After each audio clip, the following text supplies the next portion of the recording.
Tēnā koutou katoa e te whānau, no mai haere mai, welcome into TSB Stadium in New Plymouth for round 10 of the Rapid League. First game of round 10, and I am joined by one of Taranaki's finest, Kayla Manuirirangi. Welcome in. What are we expecting from today's game? Kia ora hoa. Yes, kia ora everyone and welcome.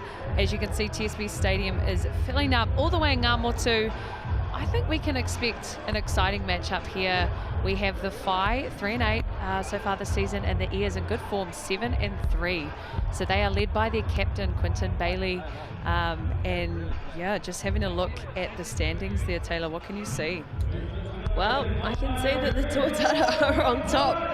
Pretty good win percentage by them, but they've got so much depth, but we always expect that from an Auckland team. When you look at the population size, when you look at the talent at school level, and you look at some of the experienced players that drop down into the Rapid League, it's no surprise that the Tuatara and the Saints are up there, but as well, good to see the Whai up there too. Their Sal's NBL team also doing well. Well, the Ears, they are on the other end of the spectrum. In fact, at the very bottom, only 3 wins and 8 losses. They actually had one of the biggest defeats that they've ever had in Rapid League last week. 63-36 they went down to the Tuatara. It was the top of the table class versus the bottom. They'd like to fix that this week, and it is a new week to start fresh. As we mentioned, round 10, they'll go up against the Spy team. Let's take a look at the starting 5 from the Whai: Jet, Thompson, Hopoi, Masters, Saxon and Flavel. And for Jet, well, if he scores 9 Rapid League points today, he will be the first Whai player to reach 300 Rapid points. So keep an eye on Jet Thompson. And on the other end of the court, the home team, the Ears, Cooper, Adam, Tuhaka, Rusham, Cobb and Bailey. And a big happy birthday to Xavier Adam, turning 21 years old today. Hopefully he can get a dub. Howdy Hurita. I remember him running around the New Plymouth Girls High School courts when I was in high school. New Plymouth Girls High School, what's he doing there? Look, his father was my coach, Trent Adams. Shout out to you, Trent. But yes, awesome to see him out there today. Scoring wise, pretty neck and neck there, but we can see defensively, Taranaki conceding far too many points, so defense will be awesome for them and it'll be a huge focus. Last 5 games, you can see they're both coming off a loss, so we'll be eager for this win. And led by Quinton Bailey, you can see there in the middle, and going up against Jet Thompson, who, as you mentioned, not far off 300 points.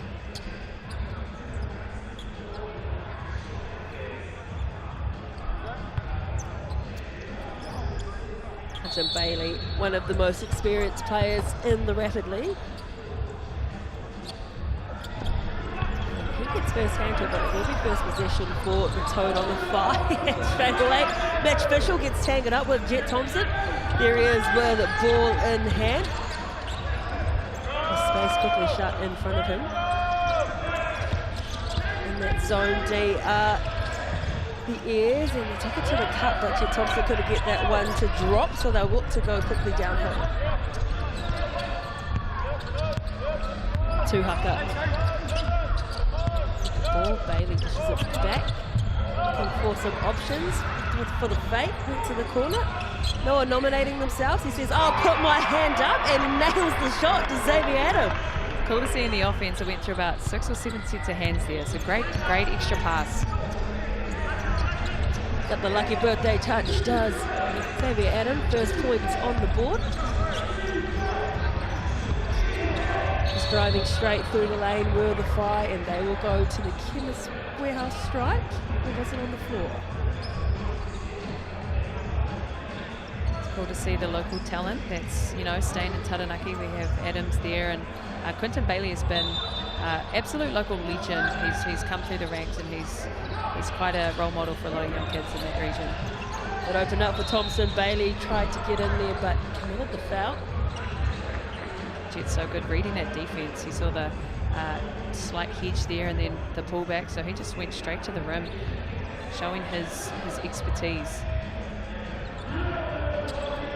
Thompson with 94 Rapid points this season, 291 overall.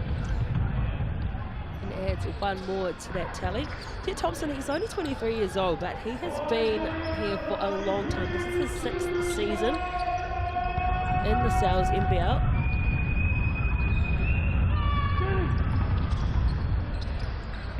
Adds the 2, makes no mistake from the Chemist Warehouse stripe. So what can the Airs respond with? Hand to it for the Whai, and I think he also got a hand to it too again, did Hopoi. And the brother of Carter, of course. And again, just being a bit more aggressive in the lane. Whai is a team across the board. We see in Rapid, we see in the Sal's NBL game, they love to push it out in transition. Great array of guards on the perimeter who like to just push it out, get to the rim as much as possible. Cole Hopoi, just 17 years old, made his NBL debut against the Airs back in round 2. His first shot attempt in the Sal's was a 3-pointer, and he made that. You always remember that one.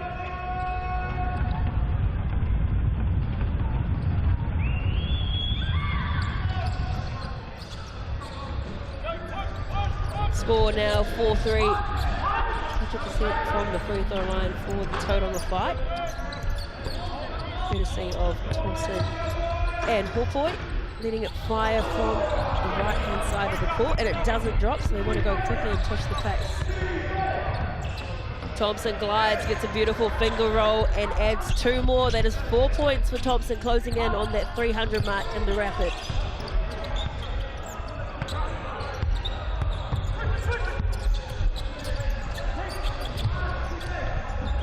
Is great cross-court pass. And again, just being a bit more aggressive, trying to get a better look. That one, unfortunately, well away from the target for Jordan Cooper.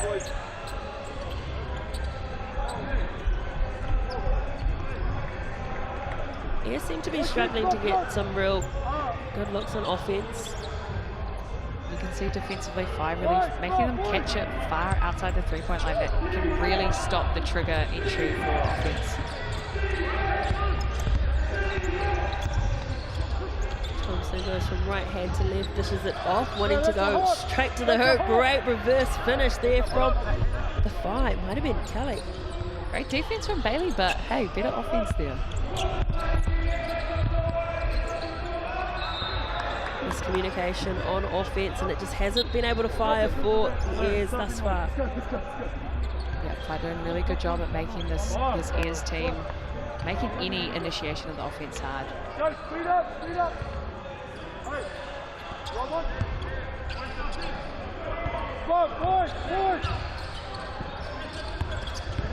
Thompson bounced past, threaded it through brilliantly, but just couldn't reel it in. Caught Hopoi.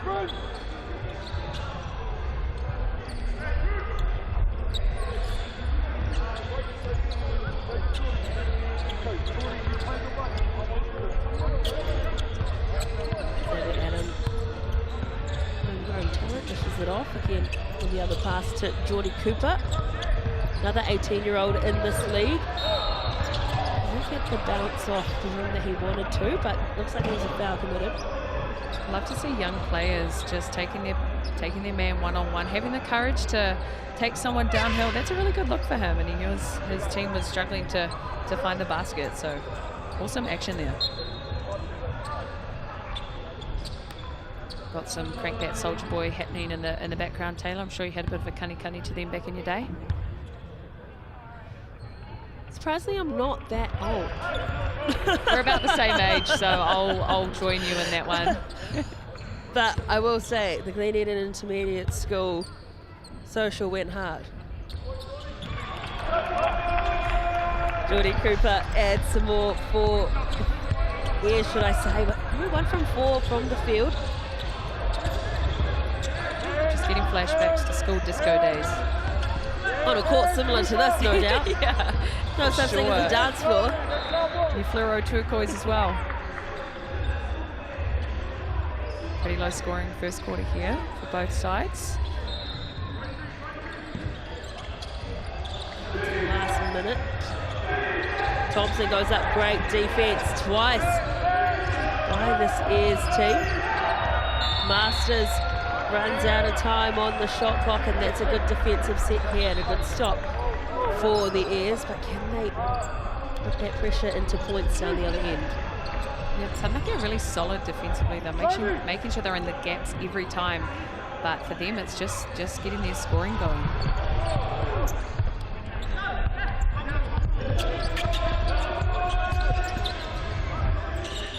Reading it through brilliantly to Bailey, but again, it's just small errors, turnovers, letting them down. I think as well, it's just remembering, I think a lot of these guys are young players coming through the ranks. This is a chance for them to kind of play at the pro level. And so, you know, with that comes, you know, mistakes, but awesome that they can keep playing through that. And that's where the real growth happens, is when they can keep playing through those. Josh Kelly, 17-year-old out of Mount Maunganui, at the free throw line. Out of that New Zealand under-17 team. 198 centimetres tall.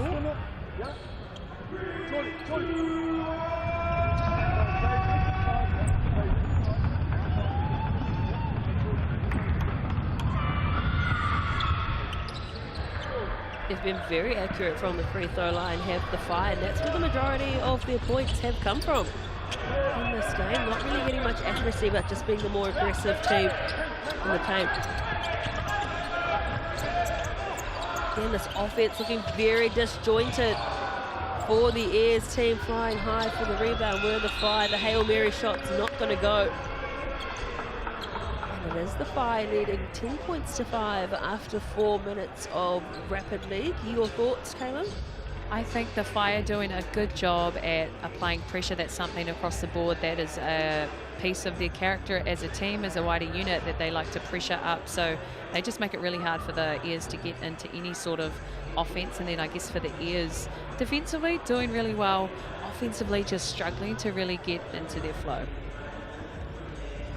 Get yourself a $35, oh my gosh, it's Friday. $35 large pepperoni pizza from Sal's using that online code SalesBasket26 or scan that QR code. That is valid until Tuesday the 16th. So if you've already had your dinner for tonight, don't worry, we've got you sorted for lunch or dinner tomorrow and up until Tuesday. Or breakfast.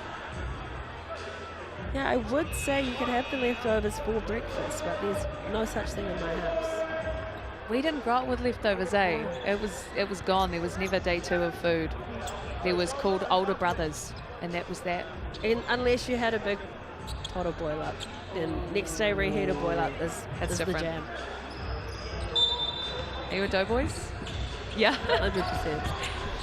Is wanting to turn their fortunes around in the second and hitting the deck, but regathering brilliantly and catching everyone napping after that. Yes. Just more looks is what they need, and that's exactly what happened through Rufus rush home cold. I have no idea how Tamatea kept hold of that ball. He fell on the ground and he managed to get back up between the legs. Crafty will move there.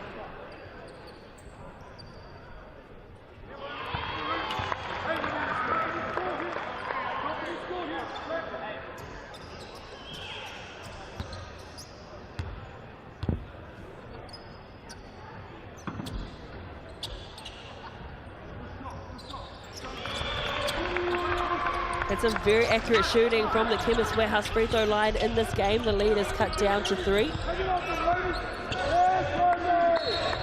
A little bit aggressive there for Tamatea.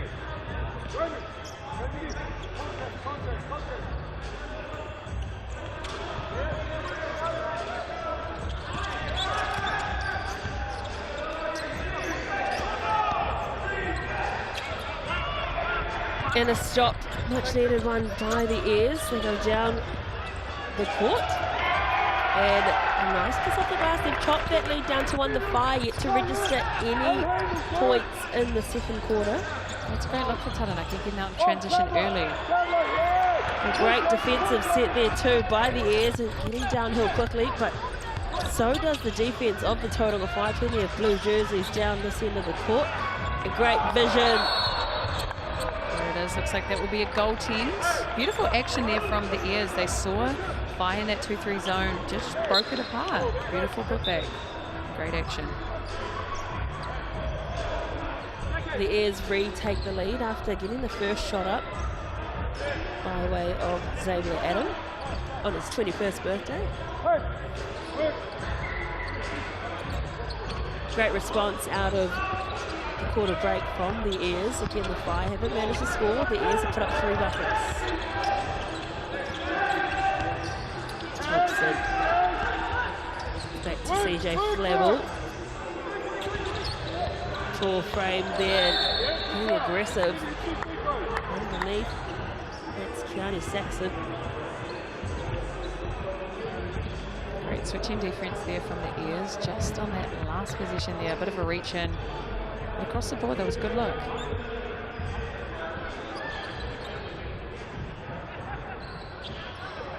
Got 3 tall blacks sitting in the background. Tarangi Ngatai and Murray. Just recent picks in this Tall Blacks side. It will be coming up against Guam very soon, I believe. Guam and Philippines. Correct me if I'm wrong, Taylor. I believe both. Kia ora. Getting downhill quickly, and then that one-arm cannon pass. Faked the dish off and went to the rim himself, and a lot of whistle in this game. We don't often see a whole lot of trips to the Chemist Warehouse free throw line, but at the moment, seeing a lot of players giving up fouls, whether it's on the floor or getting to the basket. But plenty of whistle in this one.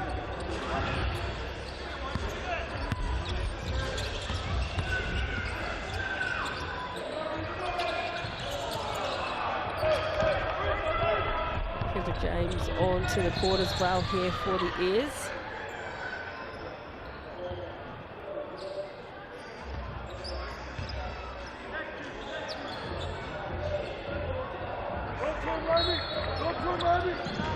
Both teams on 2 fouls this quarter. Thompson fakes right, accelerates to the left, kicks it out to CJ Flavel. Trying to find the bottom of the net there. Long pass out. Trying to find some work in transition.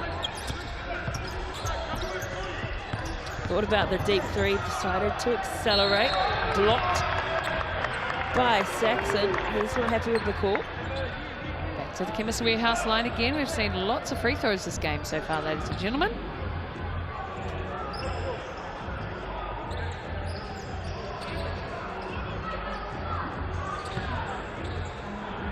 After this, we have the Sal's NBL game between Tauranga Whai and the Airs. The Airs coming off a loss, 90-69 to the Tuatara. And the Whai, a grunty win, 69-58 over the Giants.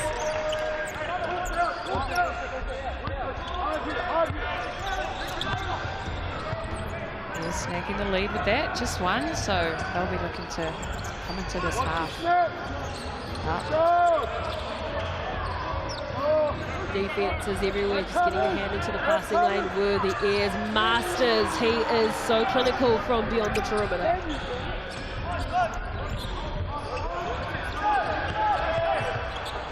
Timothea gets it to Russian Cobb. Can't finish, but the O board is good. And Cooper James with the finish, 15 apiece. Taranaki scoring from that right block the last couple of possessions here. The answer is given by Flavel. CJ Flavel, another teenager, 18 years old, and the Airs look like they've got a little bit more spring in their step in this quarter after coming out firing. Still find themselves trailing. Driving, kicking it out and stealing that. I think on the night was Jet Thompson, passes it to Hopoi. Has a little soft finish at the glass. By doing what they do best, getting out in transition. Off a steal, a missed rebound. The shot is money from Rufus Rushhome Cobb. 22 out of Scots College. Back in New Zealand after a couple of years overseas. And that's a really nice, tough finish. Made it look very easy for Keanu Saxon. Off balance, one-handed finish. And here is a BNZ player timeout. You get one each half. If you don't use it, you lose it. But scan that QR code and get your tickets to the big game. Thanks to BNZ, there are 5,000 tickets to give away to school groups or sports groups and community groups to come along and see an NBL game. You can scan that QR code on the screen, fill out your group's details and grab your tickets to the big game. All thanks to BNZ, and there's plenty of games happening all around Aotearoa, from Event Finder Stadium down to ILT Stadium and Invercargill.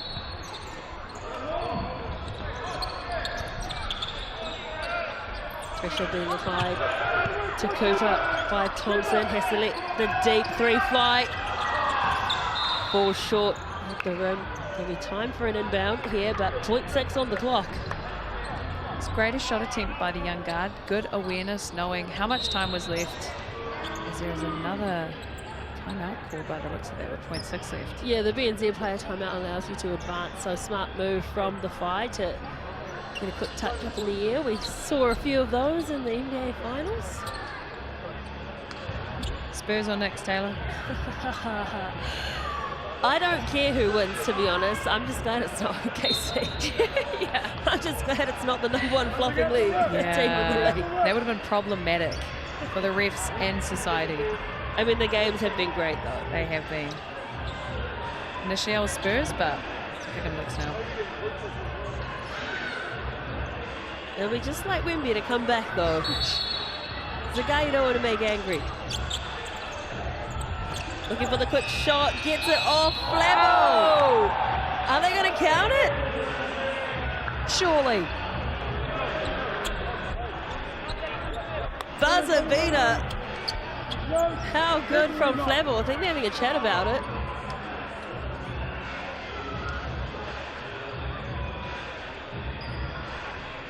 $21 points to 18. Oh no! Give it to him. Rough. Give it to him. Well, the recipe was good, but the final product didn't count. You can't complain. He got it off as quick as he could, but just a bit rough there. We can see Rashawn Cobb, has come in and been quite strong, driving downhill on that right side. He loves the kiss off the glass. Cooper with 6 points. We see Thompson. He's a couple points off 5 points off, I believe, his 300 points. So a nice spread of scoring there from the Whai. And we've seen a lot of free throw attempts too. Saxon on 3 rebounds, pulling in 3 in 8 minutes is very impressive. And on the other side, Bailey and Tukaha and James going in 1 each respectively. Assists, we see Thompson and Tamatea hailing all the way from Taranaki Iwi, should I mention, with 2 assists each. And keeping in perspective, Whānau, 4 minutes goes very quickly. So these stats, for the length of time that these players are on the field, that is a great stat. So blocks, we've got 1 of each for James, and steals as well. We can see Thompson and Tamatea. But yes, the thing that's been standing out this game is the number of free throws that either side have had. And actually, statistically, it looks like they're both 6 of 6 from the free throw line. So if you're the coach, you're pretty happy they're getting to the lane. I think we're pretty neck and neck at the moment, 18-19. Is off to a bit of a slow start, but they've found their rhythm in the second quarter. And can the Whai hold that off, or will they come out and keep to apply pressure to get those transition looks that they've been getting? Big thing that sticks out too in the Chemist Warehouse stats is the Whai at 63% from the field. The Airs just at 41%, but also the Whai with 4 fast break points. So double the points in the paint in the Airs.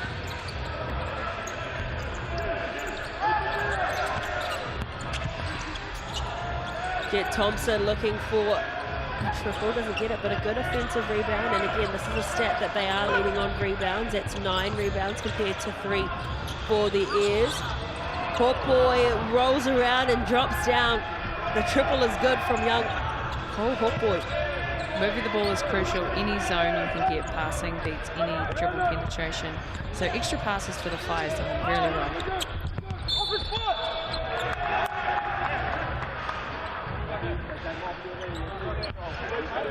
Whai look like they've come out a bit more aggressive in the third quarter. In the second quarter, it was the Airs who came out firing.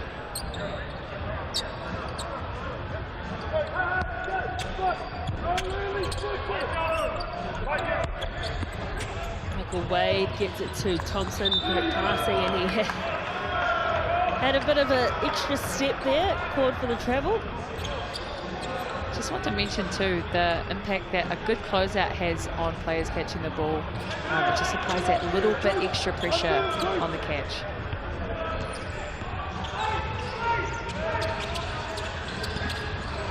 Getting the outside hand to the ball was Josh Kelly. Big wingspan, being 198 centimetres tall.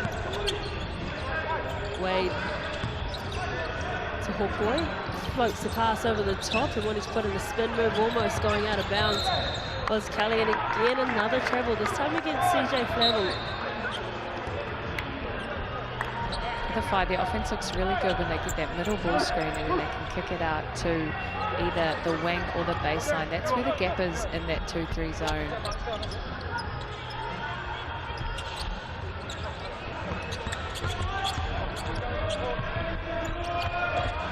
Thomas here pumps the ball off and ball distribution up high. Sticking to him like glue, and oh, here we go. Quinton Bailey giving us a first slam of the Rapid League. It was a fantastic series of basketball there.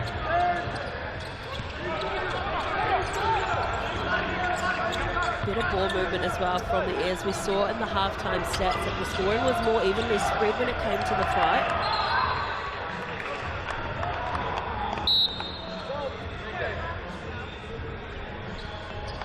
Tamati has been a great little spark for this Airs side, bringing in that speed and aggression on defense. Excited to see if they can really get this win that they so desperately need.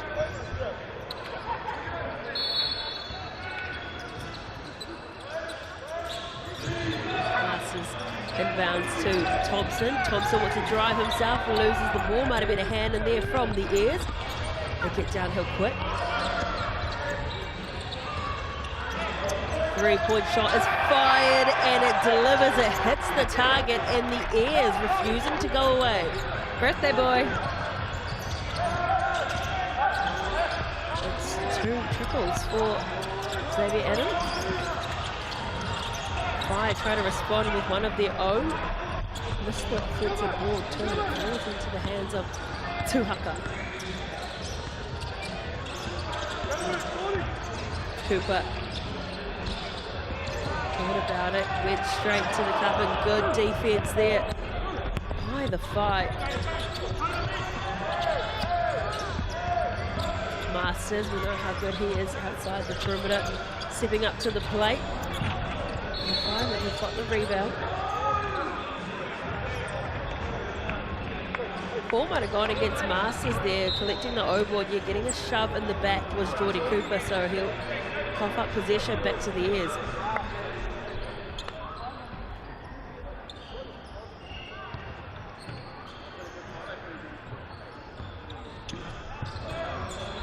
One-point game, just over a minute to go in the third quarter.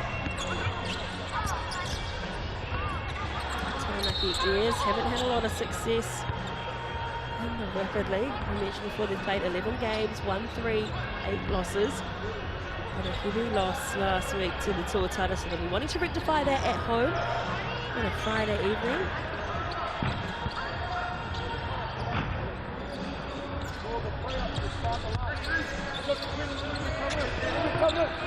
Matia was looking for the give and get. Bailey dishes it off instead. Yes. Adam a deep three, feeling himself. What a shot! 3 from 3 beyond the perimeter. Go ahead then, Xavier. Why not? Got a bit of confidence in his step now. He's 21 years old now. He's a big boy. He said, I'm a man now. Great intensity there from Tamatea. Fortunate foul call, but we love to see that tenacity, any point guard. It's going back to that shot from Xavier Adam. It really gets your teammates going. It gives them an extra spring in their step. You can just see that from the aggressiveness on that defensive set from the ears. You can see the pressure that applies on the Whai as well when that three goes in. It's a bit more urgency as Masters knocks down that second free throw. He's averaging 2 3-pointers per rapid game, so he's a hooper for this side. We are 100% from the free throw line for both teams. That's crazy. But that's what we need to see more of. I mean, if there's any shot in basketball you know you're taking any given game, that's from the free throw line. Yeah. You'd expect to be more accurate. There's some low results in the league, but at the moment, these rapid men are showing them how it's done from the Chemist Warehouse stroke.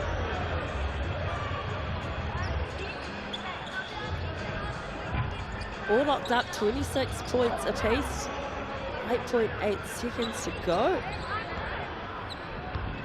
Rufus Rushon Cobb leading the Airs in scoring at the half. Now it's Xavier Adam with 9 points, but he gets himself up to 8.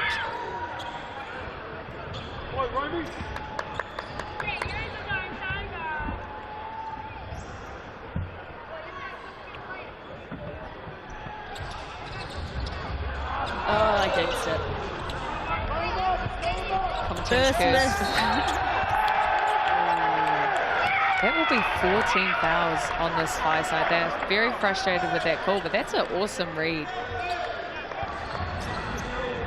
Yeah, Jet Thompson disagreeing, but I don't think he'd ever agree with that call. Setting a floor wipe here. 4.2 seconds left.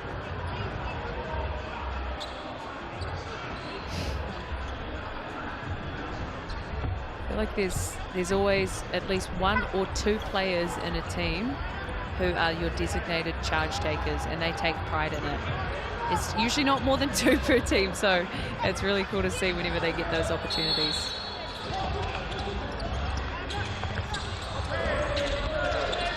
Two seconds left, has to let it fly. And for the first time going into a break, the Airs have the lead at 27 points to 26, outscoring the Whai in that one 9 points to 5. The Whai have managed to register double digits in the first and second quarter, but that time only kept to 5. Xavier Adam has just been lights out from behind the arc. He's been a great spark. Jerome Tamatea has been an awesome spark at the point for this Airs side. And there was that one action where I think Tamatea brought it down the left side, got a bit of a pick and roll, made an extra pass, and then hit the roller of Quinton Bailey. More of that offense looks great for this Airs side. So, yeah, they're in a great position at the moment. The Whai, they're in a bit of foul trouble. They do have an even spread of scoring, but crucial for them that they don't keep fouling, and I think they do well as well when they force the Airs into quick rushed offense.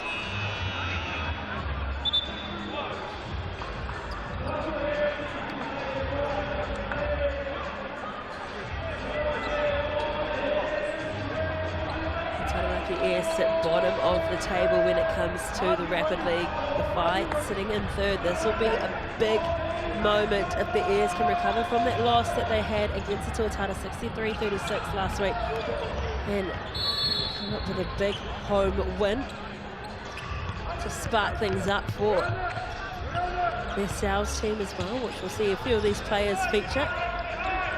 Tip off at 7:30, also live on TikTok if you want to join us there.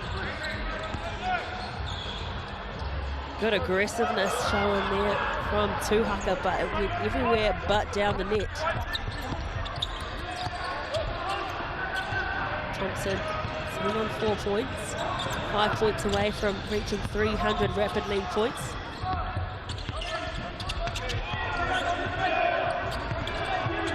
Three seconds left on the shot clock.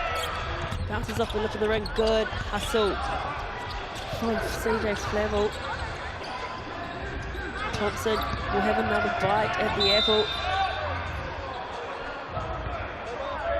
Foul on the floor. I just want to mention Quinton Bailey. He is the middle of that zone, but he's been applying pressure on their point guards all the way out past the three-point line. So I love to see when the big man can move his feet, guard the point guard at the top, and then also play the center of that zone.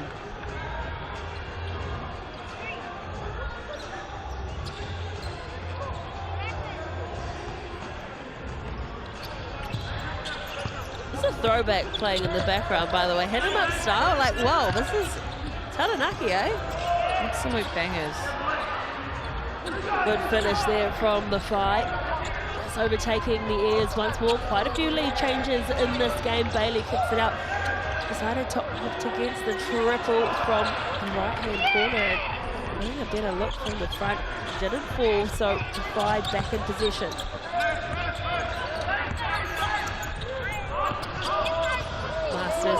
There's that pressure from Bailey you're talking about. Letting it rip from the right corner, and there's arms everywhere. Bailey is the one that comes up with it, looking for a fast break opportunity, but coming away with it again as Masters gets it to Thompson, plants his feet, thinks about it. To Kelly. Tough finish, and one play goes to the Chemist Warehouse free throw line to make it a three-point opportunity. You see Whai really want to speed the game up. The ears falling into that trap sometimes of trying to make it a track meet, but yeah, Whai managed to just nail that in. Timely score as they just push that lead to 3 here with just over 2 minutes left here in the fourth quarter.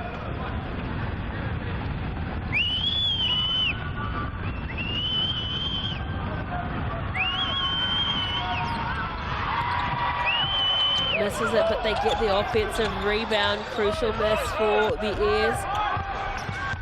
Good Thompson accelerates to the right, tries to blow by. Good contest.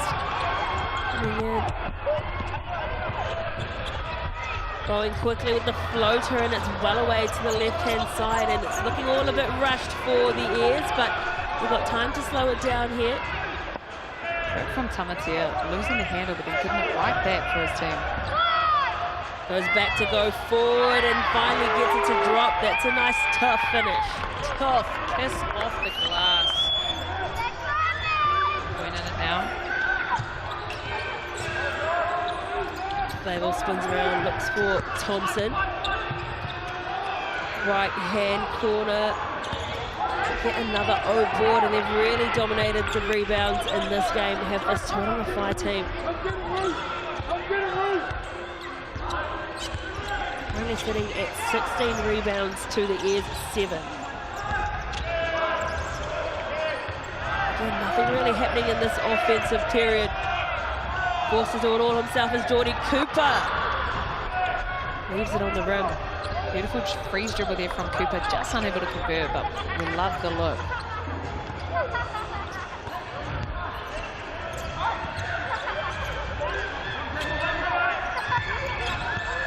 Thompson.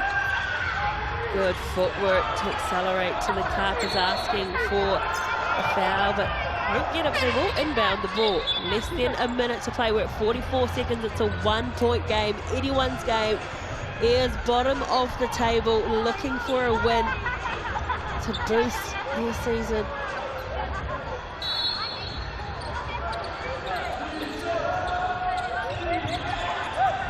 Away, gets it to Masters. And that's just a tough, aggressive finish from Masters. Bit of a nonchalant inbound there from the ears, but Masters so effective getting to the rim. Pushing that to now 3 points. Both teams still with their BNZ player time out in this last quarter.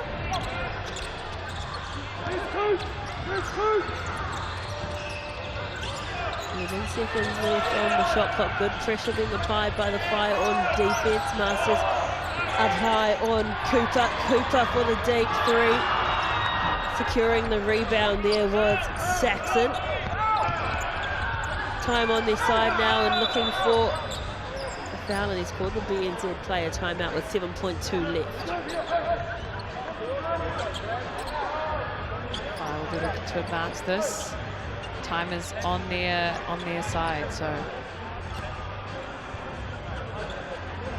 still a few fouls to give for them, but yeah, there is in 2 fouls at the moment, so one more and fire at the free throw line.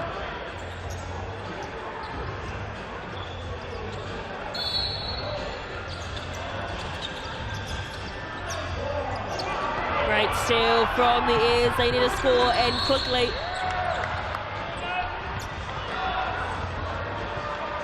Get a BNZ player timeout called.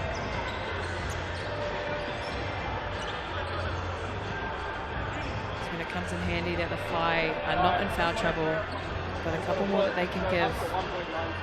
Only 1.9 seconds, I believe, be enough for this Air side to get a shot off. Defensively, if you're the Whai, who are you not wanting to see get ball in here? I don't think Adam's on the floor, so I'm going to say Cooper.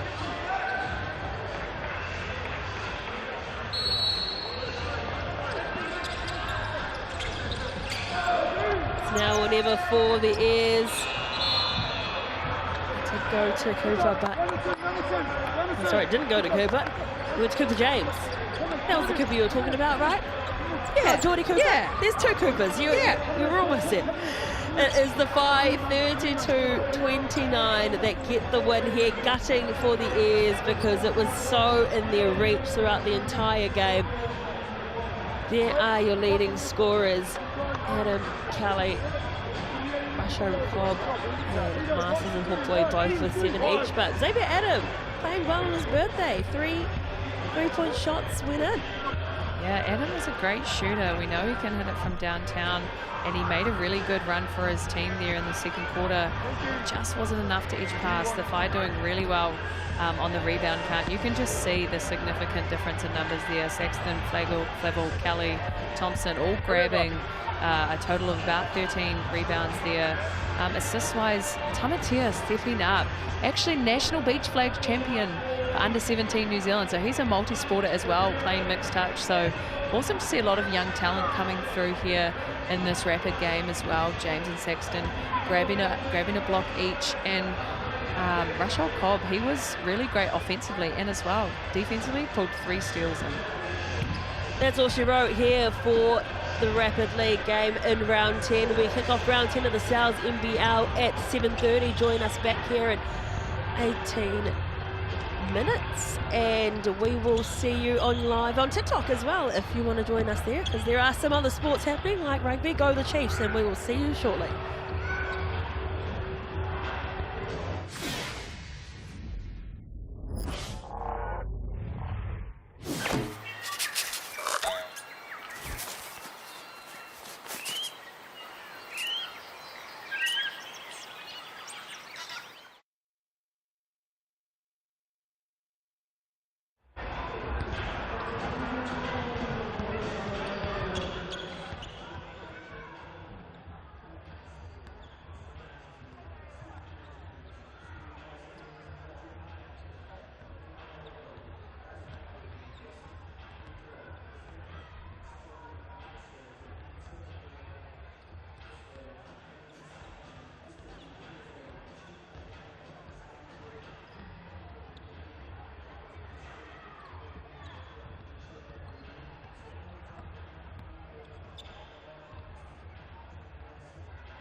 Tēnā koutou katoa I te whānau, no mai haere mai, welcome into TSB Stadium in New Plymouth for your NZNBL. We kick off round 10 with the Ears hosting the Whai. The Ears return to TSB Stadium tonight to snap a tough loss stretch and create some distance from the bottom rung of the ladder, while the Northern Group Tauranga Whai arrive in New Plymouth with back-to-back wins and a chance to keep building momentum as they chase the top 6. I'm Taylor Johnson. Joining me is Kayla Manuerirangi for this one. Kayla, you are a proud Taranaki girl. How do you see this one going? Kia ora, Taylor. Yes, Taranaki hardcore over here. I see this game being very physical and very aggressive. Both teams are eager to win.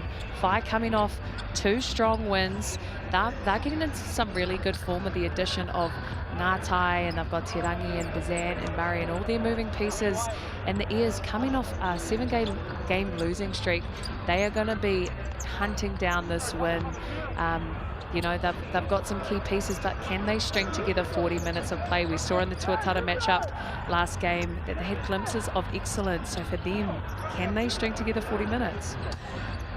The poll isn't actually 0% because I just logged in on my phone, and currently the people are picking the Ears, the home team, which is interesting given where they are at the moment with all their losses. So the Ears sitting at 55% and the Whai at 44%. We will update you throughout the broadcast as it happens to see where things are at. Here are the standings. The Tuatara and the Sharks have been the real standouts of the competition thus far. However, anything can happen in the NZNBL. We've seen teams go absolutely soaring in the opening rounds, but with 6 rounds remaining, including this one, so 7, there should be plenty of opportunities for movement. As you can see there, look, the Ears in 10th, the Whai in 7th. They need to start making moves, don't they, Kayla? Totally. We can't write these teams off yet, but as the season goes by, we are coming more towards the second half. We are in the second half. We're coming towards the end of season, so pretty well teams have their tendencies set, and so it can be quite difficult to get out of what's been routines for these sides. Take a look at the upcoming fixtures, and big welcome in to everyone watching on TikTok as well. We always have every sales game on a Friday night live on TikTok, but the rest of the games you can catch on Sky Sport or FIBA YouTube or ESPN, depending where you are. Giants and the Sharks on Saturday, and the Hawks hosting the Bulls, and then we round that off with the Nuggets hosting the Rams. And then Sunday, always a big game, the Tuatara and the Saints. Plenty of feeling there, and then after that one, the Jets hosting the Whai. So it's a short turnaround for the Whai. They play here, and then on Sunday they go to Plymouth for that matchup. Let's take a look at the starting 5 for the visiting team. The Tauranga Whai, Murray, Te Rangi, Tata, Ngātai and Bazant. Plenty of tall blacks in there. In fact, a lot of New Zealand experience in there. Kayla, who needs to have a really big game today in order for them to get into that top 6? I think Te Rangi is a key player for this side. He's been really steady. I think Ngātai, I'm excited to see. He's just been new. He's got a couple games under his belt, so I think for him coming in as more of a scoring presence would be cool to see. We know Murray can knock the 3 down. Bazan has really, you know, stepped into that point guard position well, and Tata doing an awesome job inside. So yeah, I think Ngātai is someone that I'm wanting to keep an eye on in terms of scoring presence. We caught up with Tane Murray before this. Let's hear what he had to say ahead of tip-off. The Whai have won 2 on the trot. What has worked for you and the team lately that you would like to see continued in a tough road match up today? Yeah, you know, I think we've addressed some areas that, you know, we were struggling with at the start of the season. You know, it's awesome to see our squad come into full strength as well with, you know, Ruben coming back and obviously Jordan joining the squad as well as Kiani. So, yeah, we're just really excited to hopefully keep building and, yeah, keep up the wins. Coming up against the Ears today, who have proven a dangerous team even when the results haven't gone their way, what areas of their offence are of concern to you and the Whai today as you try to take the first game of your weekend doubleheader?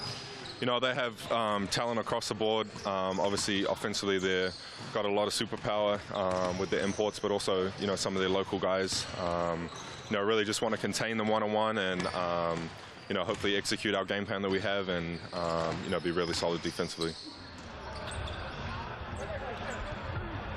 the thoughts of the Whai. And now to the home team, the Taranaki Airs, coming off a big loss to the Tuatara last week. Cook Jr., Stroud, Samuel Green and more. Samuel obviously played quite a lot with Ngatai, who you highlighted beforehand. But again, for the Airs, if there's someone that needs to bring his team up, who is it? I really like Dane Samuel. I think, you know, I've watched him a bit playing for the Saints. He's one of those players where he has size, but he's actually really crafty. And I think particularly for this Taranaki side who start 3 forwards, which is quite rare, it's typically always 3 guards.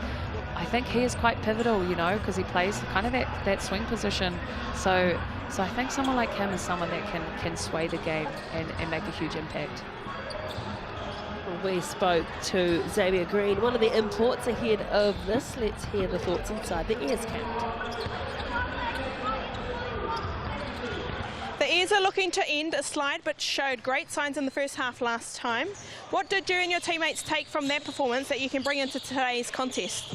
Our defense. I think our defense, we hang a lot on our defense and pushing the ball, running with pace. I think we've been mostly just working on ourselves. I think when we fix those things, there's like no team that can compete with us. It's not really one key thing. This is the return match against the Whai, but they have a different look this time around. What aspects of their attack are the Airs focusing on to try to slow down the Tauranga squad that has won 2 games in a row? Like I said, it's not much that they're doing that's, you know, something like eye-opening. I think a lot of times we're just really working on ourselves, and I think if we play at the level we played in the first half against the Oakland team, I think this team can't compete with us. I think if we play with pace and defensive-minded, we're going to be fine.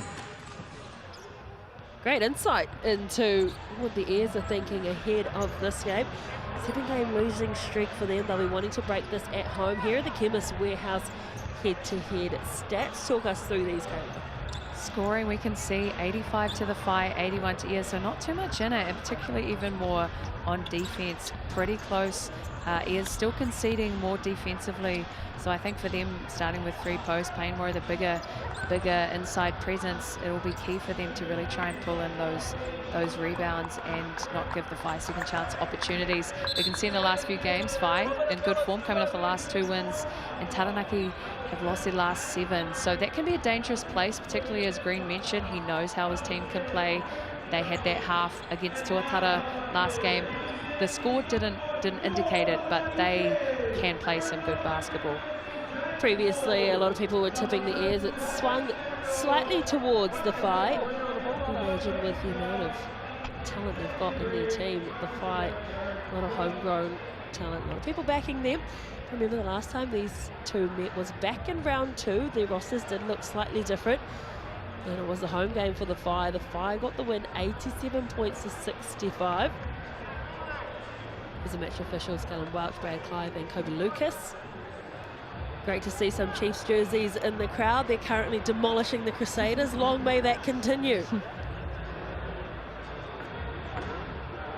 But I'm glad you guys all picked to watch the Sal's NBL. You can always record rugby. That's probably what those kids are watching on their phone. We can do both. So the Taranaki Airs in the orange and amber and black, and the Whai in the white strip tonight. The Whai definitely have the best colour palette out of anyone. I see white colour. You can't really beat that, can you? Can we get a sub on the first stopper? Yep, thank you. So the Airs coming off a 90-69 loss to the Tuatara. They led 48-33 at half-time, and they just let it slip after that 3rd quarter. So for them, they'll be wanting to focus on playing the full match, not letting it slip. And I thought the Whai 69-58 win over the Giants, a gutsy win at that one as well.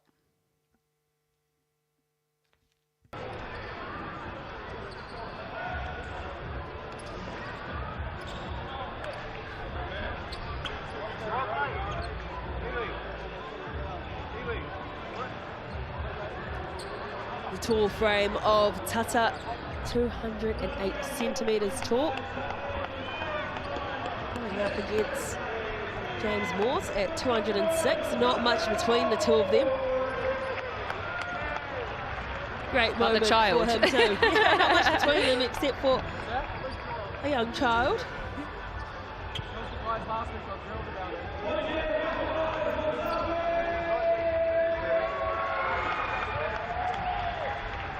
Moores coming off a season-high 20-point game against the Tuatara, equalled that as well the round before that against the Jets. But round 10 out of 16, about to tip off here in Taranaki. Tata wins the jump. And Bazant with a start. Tall black here. 10 of them on court. Taking his time with that first position, gets it to Tarangi, surveys the options, back to Bazant. A lot of movement already on offense. Thought about the shot. Did Murray, it's a deep triple attempt and well short. Not enough Weet-Bix on that one, Kara. Bazant forced to shoot that. Good clock awareness as your point guard. You've got to know where the clock's at, but good first position there for the Ears. Xavier Green spoke about it. Defense is what they're focusing on. They want to have a stronger defensive game. And they came up trumps in that first possession. Great vision between the two of them. Moores registers the first points of the game for the Ears. It's an advantage of having Samuel in that swing position. He can just see that high-low action unravel, and a beautiful assist there from him. Murray uses the screen of Tata, spins around and lets it fire. And grabbing down that board is Xavier Green.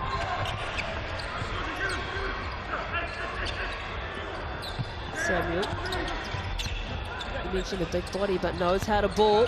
Wants to go straight to the cup, and there is the crowd going off. That is an opportunity for a three-point play. Something about Samuel is his body control. He's a strong dude, but his body control is unreal. He doesn't even slightly move off whenever he drives. He's able to keep his shoulders square and just get to the rim so effortlessly. First season with the Ears, played for the Jets 2 seasons, and then the Saints for a couple. Can't convert that opportunity to extend the lead out to 5. That's Bazant with possession. Xavier Adam running point. Happy 21st birthday, Xavier. Trying to bully his way through. Able to get over the top and getting the offensive rebound though there.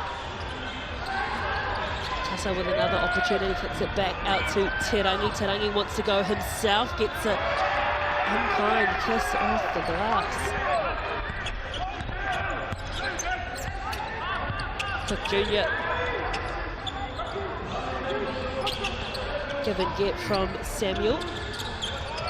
2-3 zone from the fight. Green kicks it out, shot clock down to 3. Cook Jr. steps back, doesn't get that one to find the target.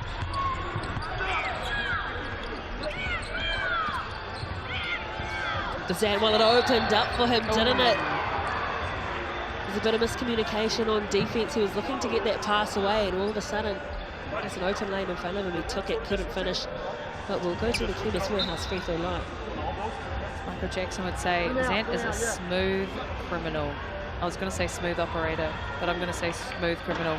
He is one of the craftiest guards I think we have in Aotearoa. So good, as you can see in that last play. His freeze dribble just opened the defense up, got right to the rack. So he's a really exciting guard to watch, and for young talent coming through, just the way that he changes pace is super effective. First player to reach 50 games for the Phi in round 9. Obviously the Phi, one of the newer franchises in the South NBL. It's a great accolade for him, particularly being from the Tauranga area.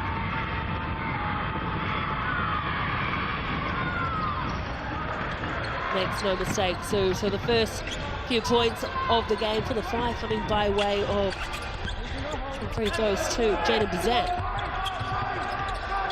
Hard hedge there from Tata. Green thought about it. There's Tarangi in front of him. 3 seconds left on the shot clock. Samuel wants to get around his good friend and Ngatai. Ngatai wins the battle there. Samuel pleading for a call, nothing coming. Yeah, you can tell Ngatai's played defense on him before. It was almost like he knew exactly what he was going to do. Ngatai taking his 13th season.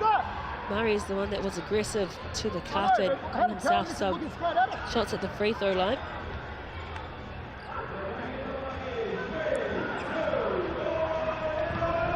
As mentioned beforehand, Ngatai and Sammy would have played plenty of basketball together at the Saints.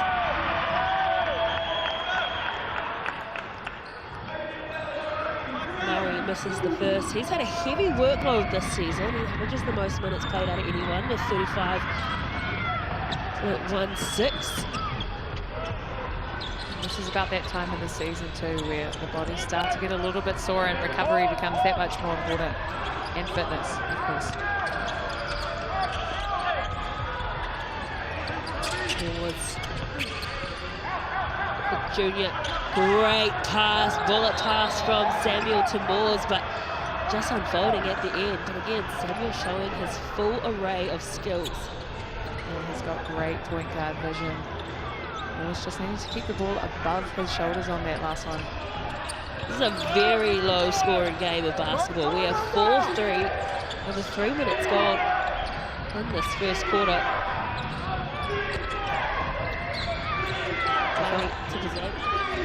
I feel like both teams have really come in focusing on defense.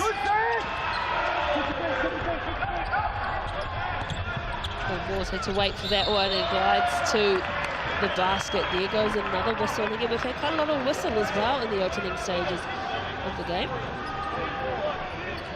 Quite a physical start to this game, low scoring as well. But yes, I think both teams understand their assignment, their focus. We're needing to lock down on defense and let offense come to us. That's often the case for teams that, you know, might be going through some I guess scoring ruts or whatever that may be. Yeah, it starts defensively for them.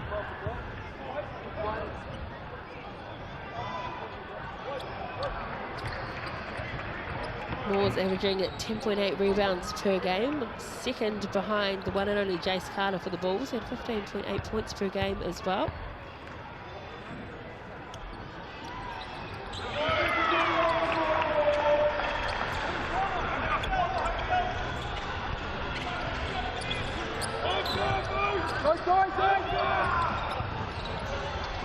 Losing his handles there was Murray. Zant looking for some options, gets it to Tarangi. Tarangi can't reel it in, but manages to tidy up and get it to Tata. Again, wanting to win the boards, and they do that through Stroud. They've got time here. Do the ears if they want it. Green pulls the trigger, off target, but Moores with a great O-board, can't finish with the hook shot.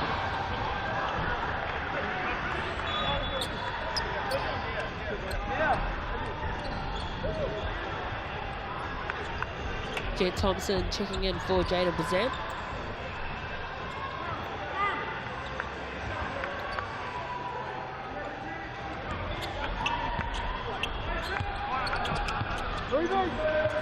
Tarangi stuck in that zone where the ears, and great hustle coming in. That's the difference. It's the attitude for the ears at the moment, and crafty finish at the cup from Stroud. One-on-one situation, and he comes away trumps. Crowd goes wild. Coaches always love to see when a player dives on the floor. It just more so speaks to how much a team wants it. And sometimes that's the wake up that teammates need as well, is when, you know, one person dives on the floor, okay, I got you, man. I'll be there right with you.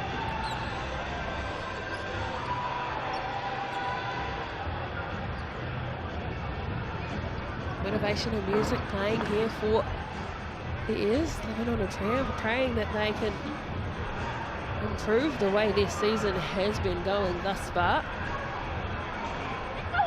What a stat that is. The Tauranga Whai are 0 from 6 in the field. The advantage of having 3 forwards typically in at a time is they just really jam in that key, and they've got really good rim protection, making any inside finishes is tricky. We know Ruben Tarangi, he's second in the league in scoring, shooting at about 62% from the field, so no doubt he'll start getting going and the rest of his teammates, but how long can the Ears hold off defending that key really well? The only points for the fight coming by way of the free throw line.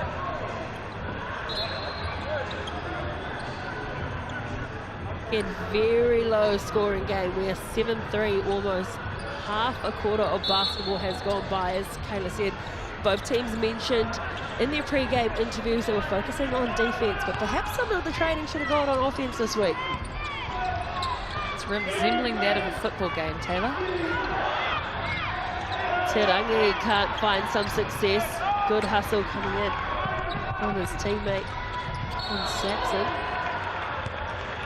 And the whistle's going to go against Tarangi too. Now that's something you don't want, is you don't want someone like that to get into foul trouble. Last thing they need is him in trouble, but that's just a really smart play from Green, showing his I guess wisdom, you could say, doing a cage dribble there in transition, milking that little foul. That could be quite timely down the line for this Ears side.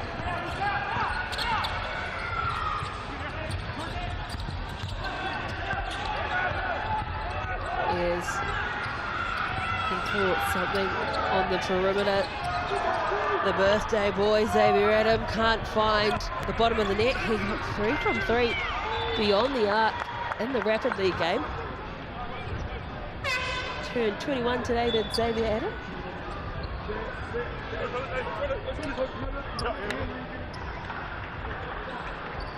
Con Bailey coming on to the court now as well for the Ears. One of the best field goal shooters in the competition at 55%.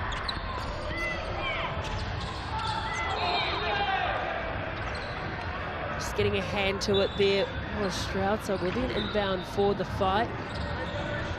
So searching for their first field goal of the game. Stay down, stay down, stay down, stay down.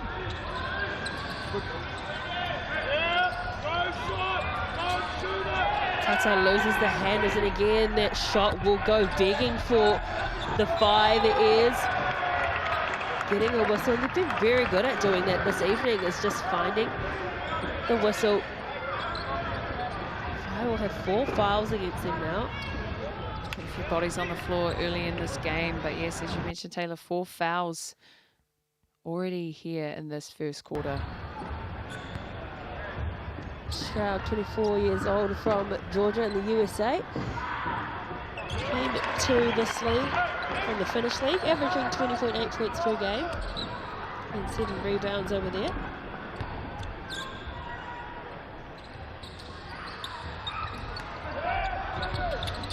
Good hustle from Moores to give them another opportunity. The second chance points have been on display here, and he goes all the way around. And Saxon. Moores just already had the smaller defender on him there and just took that with confidence. We love to see it. Tarangi trying to bully his way through, but the defense is excellent. Unfortunately, giving up the foul at the last moment. And again, a field goal will go begging, but they will go to the Chemist Warehouse stripe once more. Smart play there from Tarangi. We know Stroud loves to get as many steals as possible. And Tarangi knew that he would be going for that, so managed to get that foul quite comfortably.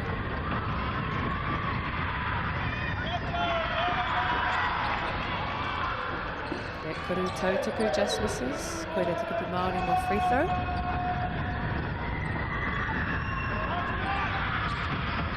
Up high. Now's the second one, does Tarangi. Hailing all the way from Ngāpui. And just going to work and really dominating the paint at the moment is James Moores for the Ears. Oh, Westlake boys.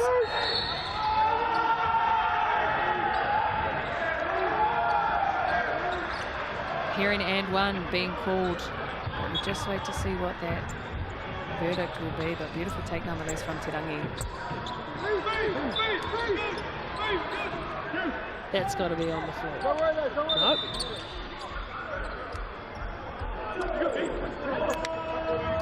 Nope, we're taking shots. And it counted. So and one, you're right, Kayla, 12-6. So it took them 6 minutes and 15 seconds to get their first field goal of the game. Matt Lacey will not be happy. Absolutely not. Just a bit too nonchalant coming into the Taranaki region. Expecting to score perhaps, but that will be a foul on the floor. Should be in the bonus now as well. There's been a lot of whistle.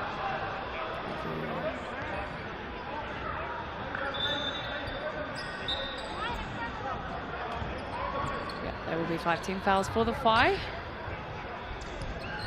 Opportunity for the Ears here to keep taking it to the rim. We've had heaps of fouls in this game so far.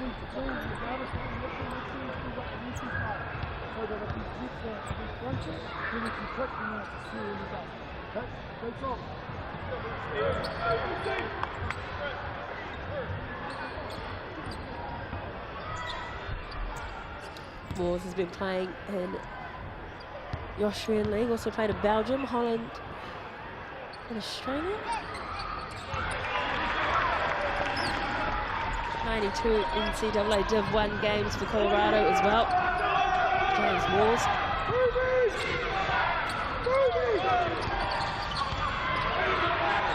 Tata to Tarangi.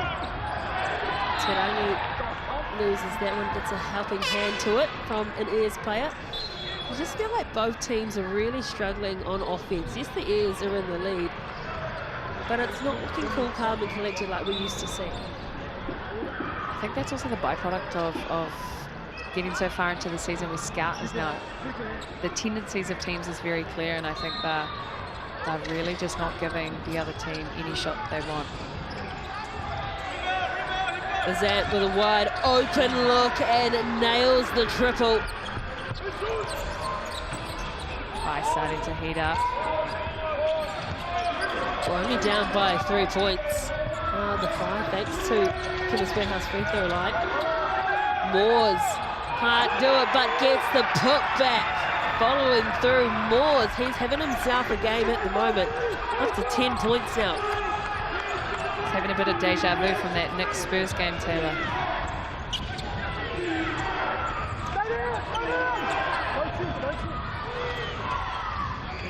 10 of the 15 points for the Ears have come by way of Moores.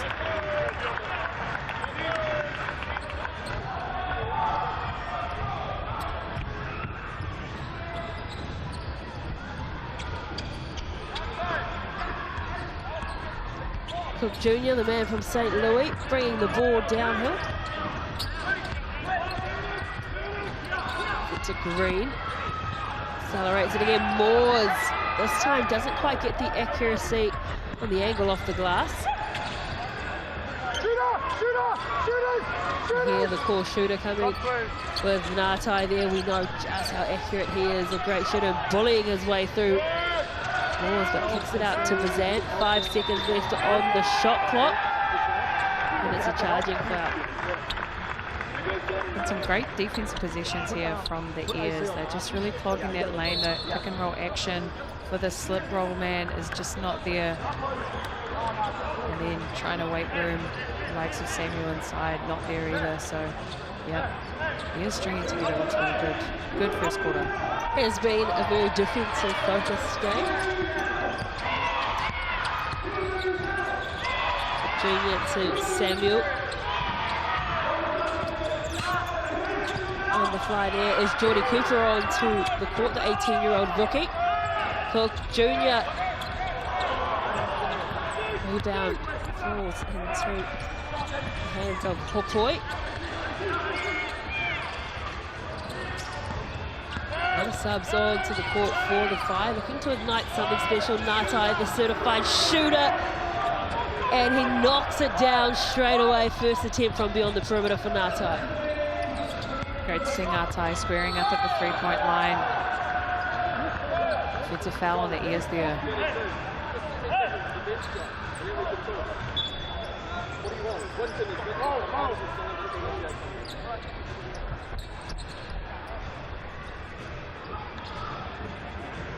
Quinton Bailey just a little extra hip check there. 2-point game, just over a minute left in the first quarter.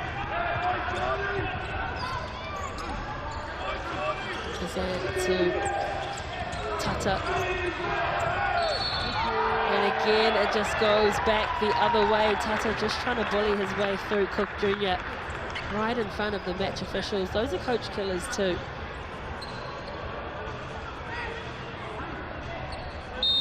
It's arguably one of the highest foul counting quarters, I think, of jumped on Taylor.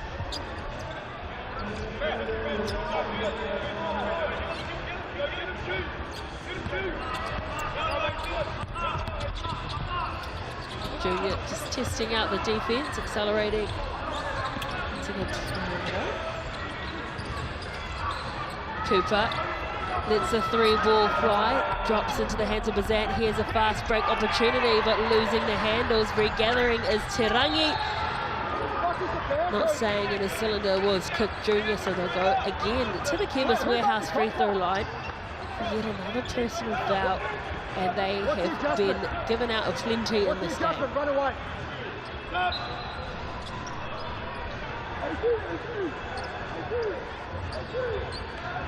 Tarangi, the long servants of the game here in New Zealand, named him the Tall Black team.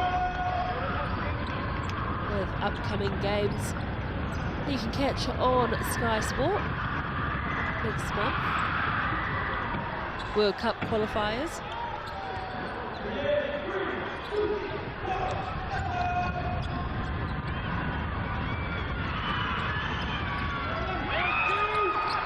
Bailey gets the rebound into the last 30 seconds of this game, of this quarter, should I say. Adam fires it to Samuel. The bounce pass is good. Just cut through, but equally a good block from 17-year-old Cole Hopoi out of Mount Maunganui College.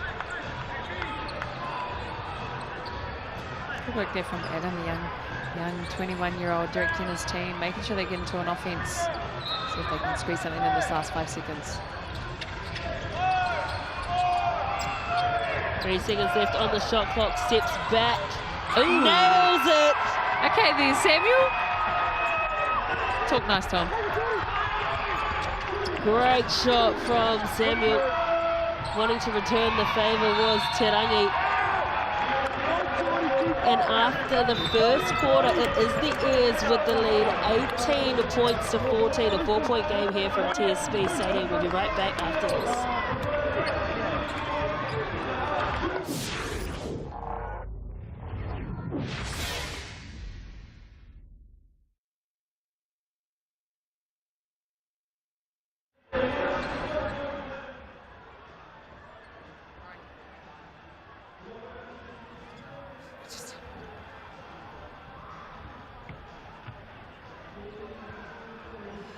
Hello TikTok, you have Taylor and Kayla here with you at the moment, and yes, that is why these teams are the bottom of the league, as some of the comments that I am reading. Crazy.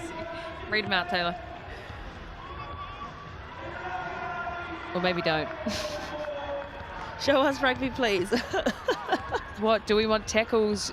Should we include tackles into the Tanya rules? Samuel, when he's angry, hey, sometimes he's about out there playing like that.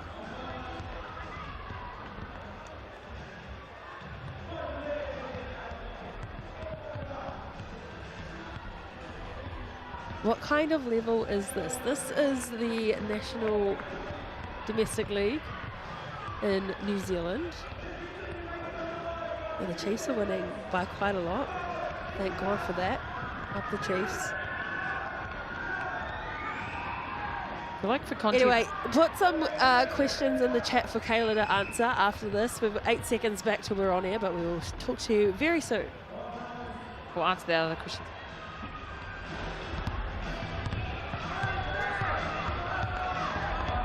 No more hukama, welcome back to TSB Stadium in Taranaki. It is the home team leading by 4 points. Get yourself a $35 large pepperoni pizza from Sal's. You can scan that QR code or take a screenshot of that if you're watching via TikTok, because that is valid until the 16th of June.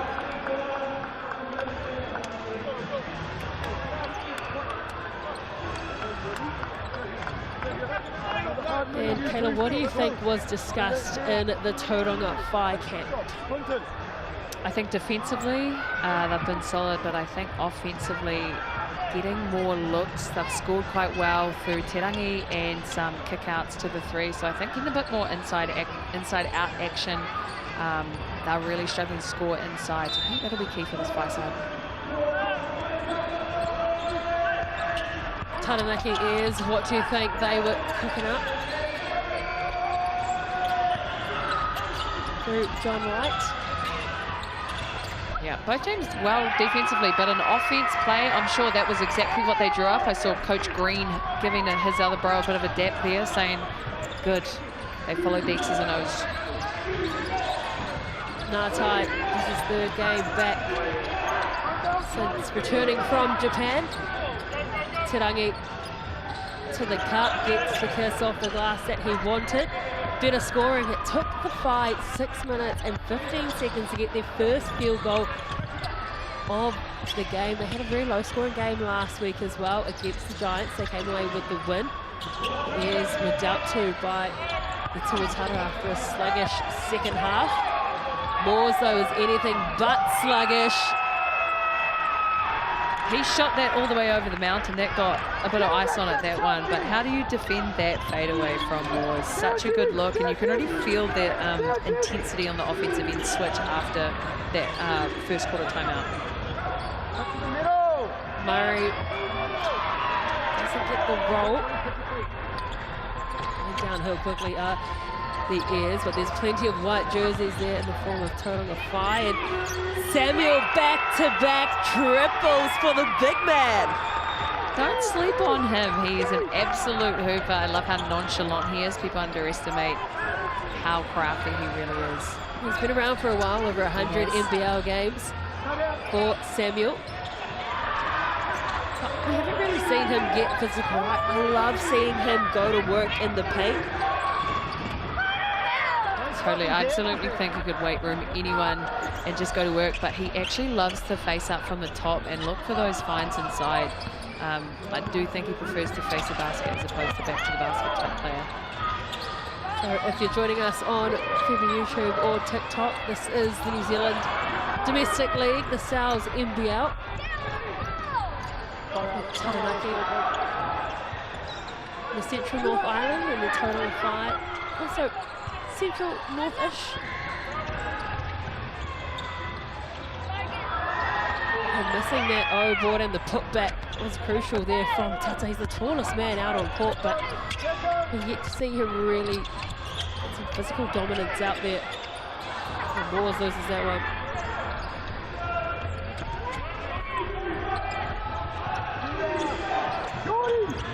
Steps back for the triple, pulls the trigger, finds the target. Tay Murray bringing his team back into the game. And that's one player you cannot lose at the three-point line.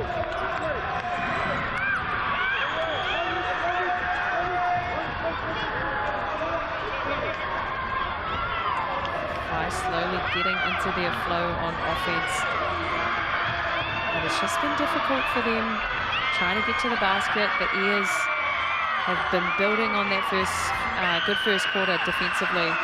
And I can't even hear myself speak over all of the fans in Taranaki, absolutely roaring. But yes, timely time out there from the Airs. They've been on a good roll. They will be wanting to regroup and continue to execute their offense and clamp down on defense.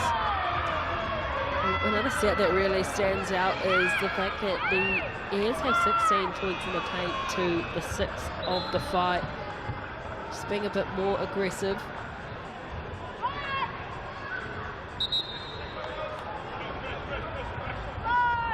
Tata's the tallest player out there at 208 centimetres tall, 26 years old, Melbourne born. played for the Melbourne United in the ANBL. Just not capitalising on his size, but as you mentioned, the Airs, they started this game with 3 forwards and 2 guards as opposed to the other way around.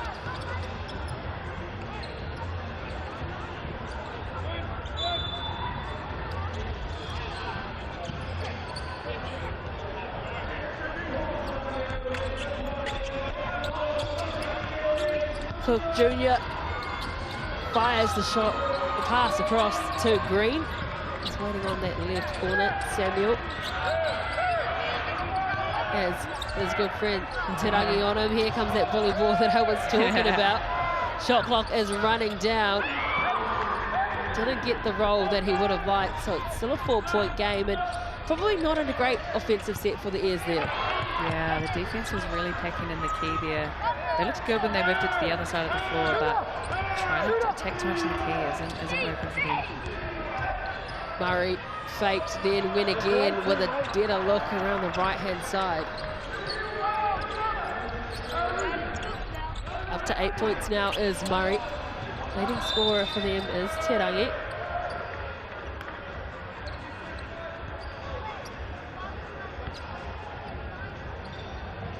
For the Airs at the moment, it's Moores with 12 points, Samuel with 8.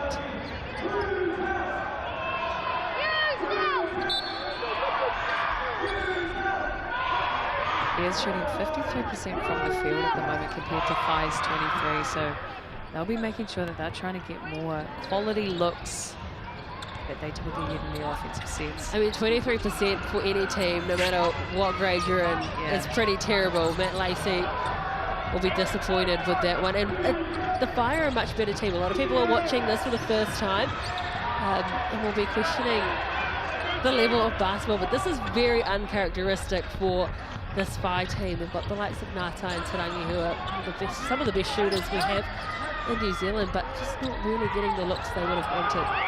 Oh, beautiful pick and roll action there. Moore's so effective rolling downhill at speed, but just a no-look dime. And yeah, just to toe to what you said, Taylor, I think the Phi have so many good pieces, but it's just moving together as one unit. They're uncharacteristically struggling on offense. But also Taranaki have come to play tonight. They were absolutely dealt to by the Tuatara from Auckland. Tarangi had all the time in the world, needs to nail this one, doesn't get the kind bounce. And that has been the story of the night for the Phi. Those 50-50 balls just are not going their way. Yeah, Phi playing uphill at the moment.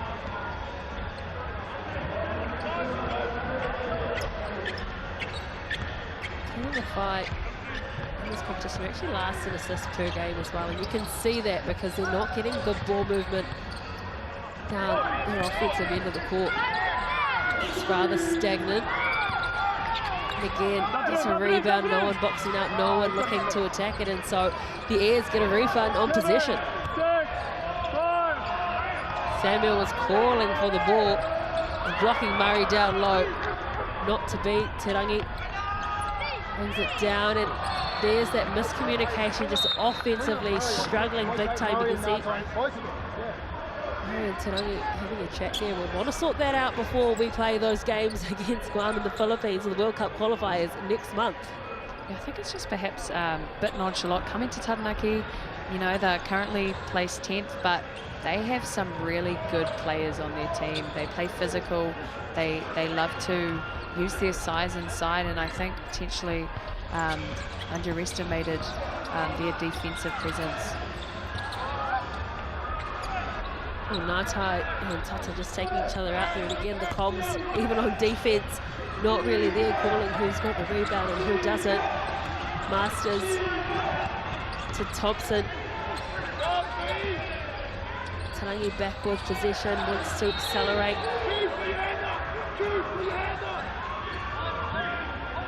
Call will go against the Airs, but just who? We're sandwiched in that defense. Taranaki is such a catalyst for offense for this side. He knows his team's going through a little bit of a slump, and so he does whatever he can to just get to the free throw line. And sometimes all it is just seeing the ball go through the rim, and there can be that whole shift after a team's going through a bit of a scoring drought to get them back on track. So Taranaki, yeah, 25 points per game. He's second in the league in scoring. So he really likes to get this offense going. For those who are casual watchers of the NZNBL, this man right here had a career high 37 points versus the Hawks in round 8, so just 2 weeks ago. At the moment, his entire team just struggling to get their accuracy right. Whai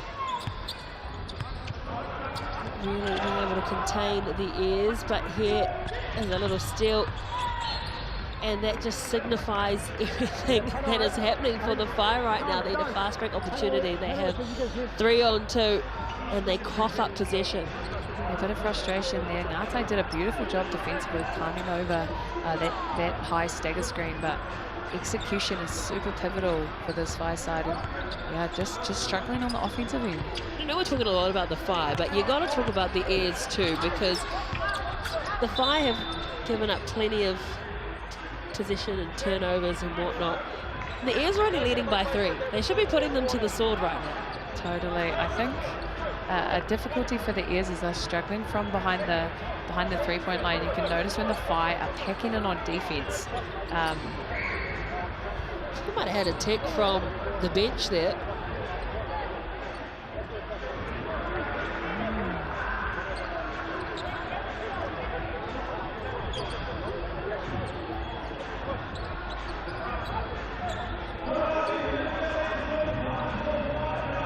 Find out a bit more and come back to you on that one. I mean, if anything, I'd be blowing up at my own teammates and not the match officials, because at present, I think the match has actually been called correctly. It's just both teams not really playing to the best of their abilities.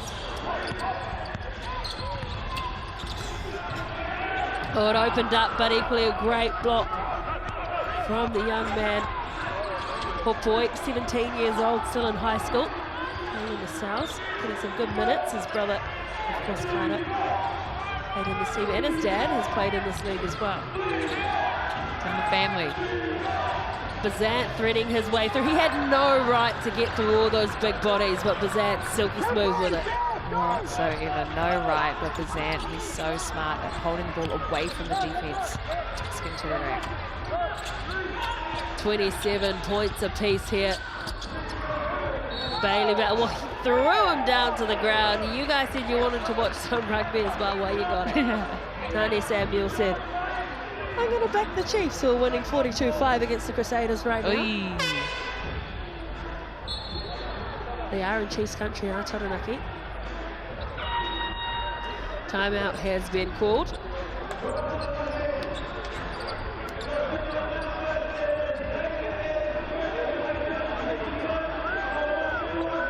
How do you fix the accuracy at the moment for the Whai?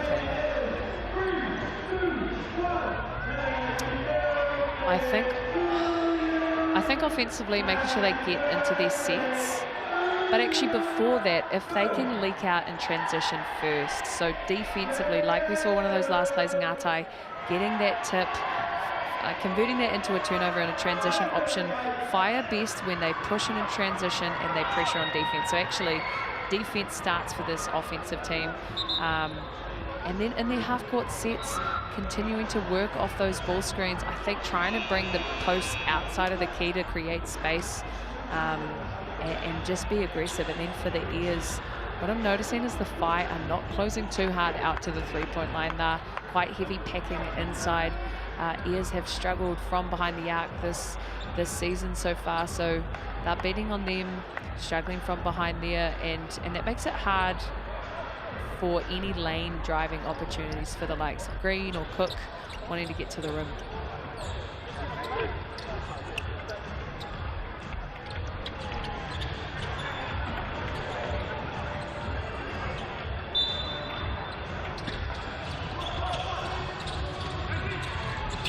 Tie game here. Samuel with the right foot fake, then accelerates to the left, and one play. He's feeding off the crowd.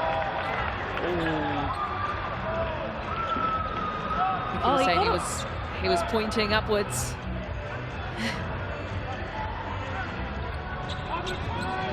Oh, this is overzealous.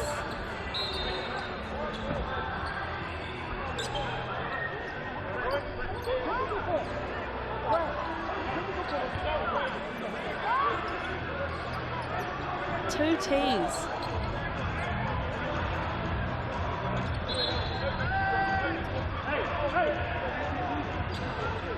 Kayla, your thoughts? Well, firstly, I was just going to say, I love to see the sportsmanship of Samuel. He's slightly frustrated, but, you know, he daps up the ref. I think he was just celebrating Taylor. I think he was stoked that he went to work. He got a beautiful, like, little shimmy shake off the glass, but ref's call is ref's call. That will be 5 ball.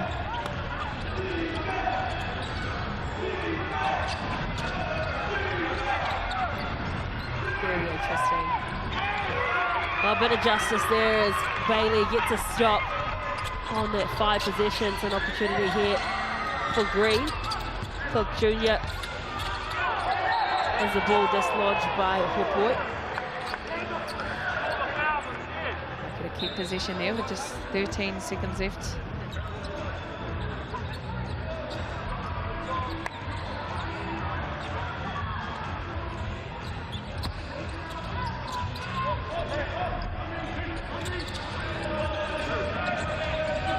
Samuel to Green, pushes off the body, gets the ball to 4, 31-27.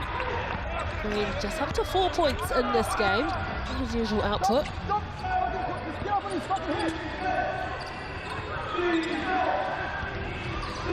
Taranaki kicks it out to Masters. He is using money from the corner and he is living up to his name.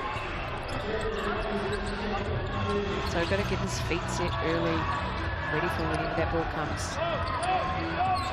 31-30, it's a 1-point game. Cook to Samuel. Hustling on him, shot clock is running out. He puts a foot out of bounds and that is a wasted possession there from the Airs. I just feel like both teams really not making the most of the time that they have. Yeah, great defensive adjustment there from the Whai, forcing Dani to really rush that last play. Yeah, the execution offensively is just struggling. It's like don't try and fix what's not broken. James Moores has been dominating the paint and he's on the court, but didn't get the possession there. They're just not matching up to Moores inside. Murray misses that one. The hustle wasn't quite good enough there. Oh, Masters on the rebound. Good look there from the Whai, getting to that weak side corner, 3-point action. They've had some good looks there. Yeah, still a really quiet first half, Taylor.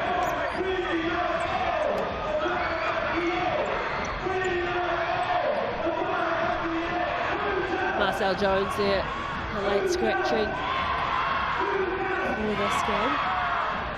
Season number 16 for Marcel Jones, outrageous. Can I say a fun fact about Marcel Jones on TV? Say a fun fact. So if you've seen the Fab 4 documentary about LeBron James and his high school buddies, actually Marcel Jones is featured in that movie playing off against LeBron James in high school. So shameless plug there for the bro, but I think it's pretty cool that we have such a mixture of caliber players in this league. We've got, you know, Aussie players, Kiwi players, former college troopers.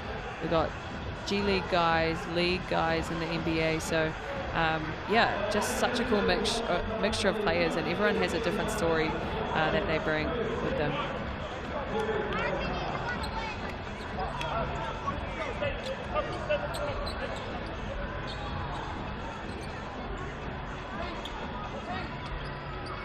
One minute left in the second quarter. I'm sure halftime can't come soon enough for both coaches. There'll be so much to discuss when it comes to offense. If you just joined us pre-game, both teams spoke about how much they wanted to work on their defense in this game, but the offense was a bit lacking during the week.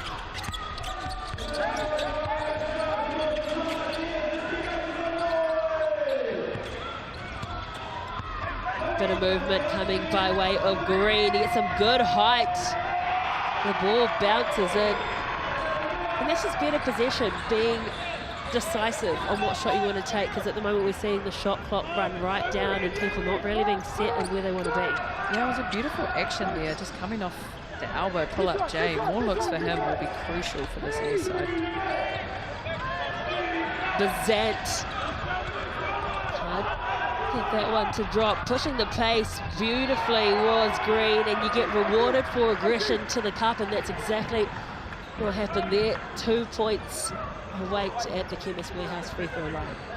We heard him at the start of the game. He was talking about making sure that his team just show up and play. And, you know, off a 7-game losing streak, he knows that they are capable. It's just a matter of, are they going to show up? Are they going to get done what they need to? And are they going to piece together 40 minutes of basketball?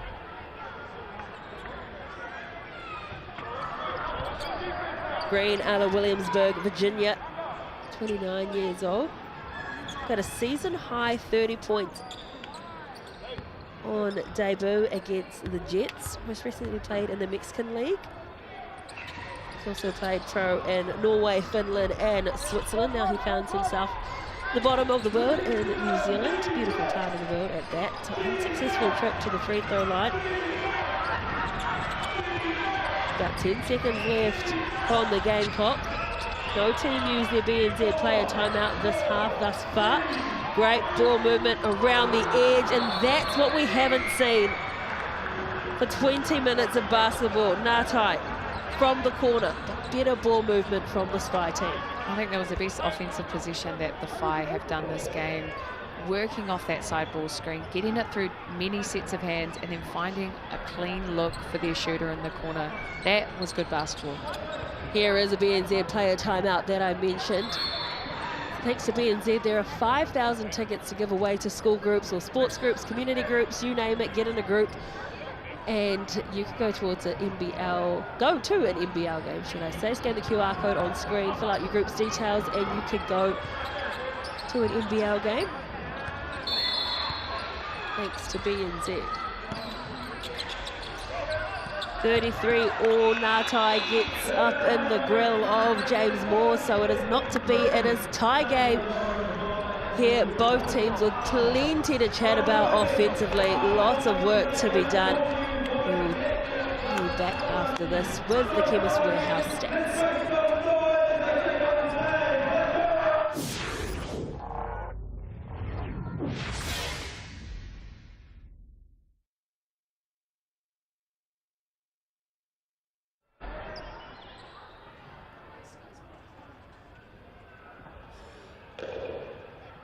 What up, TikTok? We are reading the comment section now. Chuck in any questions you have for Kayla. Kayla, where did you play American college ball? I played at Tulane University, so we were in the American Conference. We played against UConn, Memphis, South Florida, Central Florida. So yeah, it was a pretty cool university in New Orleans. So Mardi Gras was very much a part of our season. Oh, good.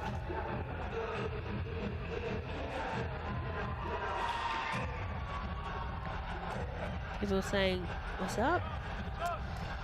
Anything you want to know about the league? Shout out to Kayla and her brother Travis. I actually worked with Travis. Travis and I are both chartered accountants. Fun fact. How cool. And Travis went to your wedding. Shout out big bro Trevi. People asked, Saints game streamed? Well, they stream every Sales game on a Friday night. And yes, the quality hasn't been as good tonight. We will admit that. We've had some bangers of games. And unfortunately, offensively, both teams a little off this evening. Someone asked if they greased the rims. You know what? Let's even measure them. Are they at the right height? Because this is uncanny. The amount of misses we are having. I reckon they glad wrap today. You're from Taranaki. What dodgy things do you Yeah, guys do look, with the rims wind there? currents have absolutely picked up in the building. I reckon we just needed more Taranaki fans there, to be honest with you. Oh, Eli. Shout out Eli. Eli would open the gym for me in the TSB when I was a young New Plymouth girl. Mushta Honky says, my partner has not missed an Ears game in 4 years. She needs VIP tickets at this point. 100%. We love loyal supporters. South Florida in the house. Man, South Florida would always recruit like heaps of international girls. Ella, why don't you go out on court and join in on the dancing?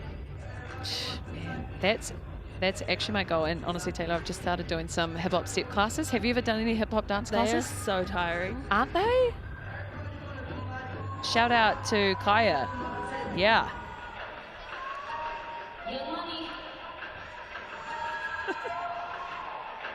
Someone said this is Elo. If you're an Islander, you know what that means. And I am an Islander. Shout out to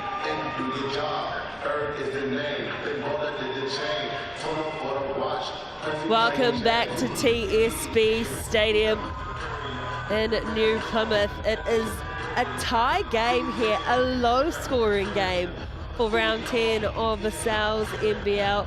Plain Jane playing in the background, and to be fair, there's a lot of Plain Jane basketball happening right now. We haven't seen many dunks, haven't seen many alley-oops, not what we are used to seeing in the Sal's NBL. Let's hope the second half is a lot more entertaining. Kayla, talk us through the Chemist Warehouse points and stats. Yeah, I was going to squeeze in a step-up reference there, but we'll just leave it at that, Taylor. Offensively, both teams struggling. We've said in the first half. Moores has been excellent, though, offensively for this Ears side. He's been getting some great rolls to the basket and just great looks for his team as well. Tarangi scoring 9 on the other end. Rebounds are pretty neck and neck, as you can see, and even split there from both the Ears and the Whai. Tarangi and Moores yet again, two very present forces with Green and Pazant as well, grabbing 5 as a guard. Those long rebounds going towards them, and assists. Samuel, we know that he's a face-up post player. He's getting some really good high-low actions there, and Masters has been a great addition off the bench for this Whai side.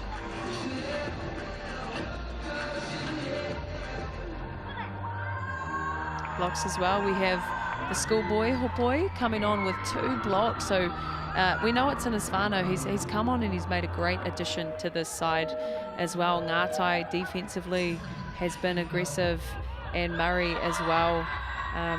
But a stat that I want to point out is the assist for either side.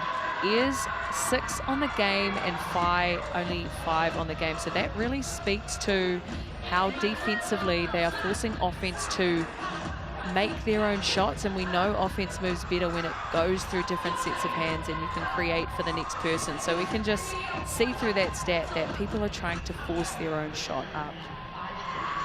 Shout out to everyone watching on TikTok, including Ryan and Pinapi and everyone who is staying with us. Remember, if you are joining us live on Sky Sport or FIBA YouTube or ESPN, you can join every Friday night live on TikTok on our Sky Sport. So any game that's on a Friday, you can join us. We will chat more about what is happening after this ad break, but it's 33 points apiece here in the Sal's NBL.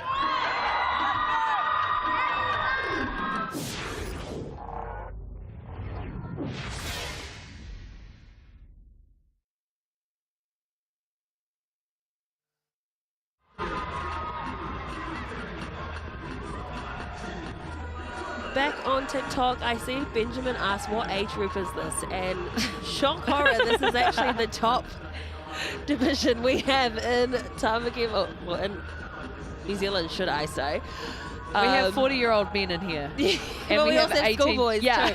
But hey, we also had the likes of Lockie Ulbrich playing 2 seasons ago, who's now playing for the Chicago Bulls in the NBA. Games that come down to New Zealand. That's the beauty of basketball. It is a global game. You can come down and enjoy playing some hoops and immerse yourself in the culture here.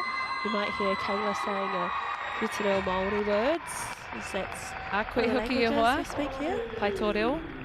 Crazy statement there from MG Sportsbook's operation. Root canal first half. I haven't heard that one before. I'm not sure if it's a Taranaki special. But I can't say I've ever heard that one. Not outside the dentist.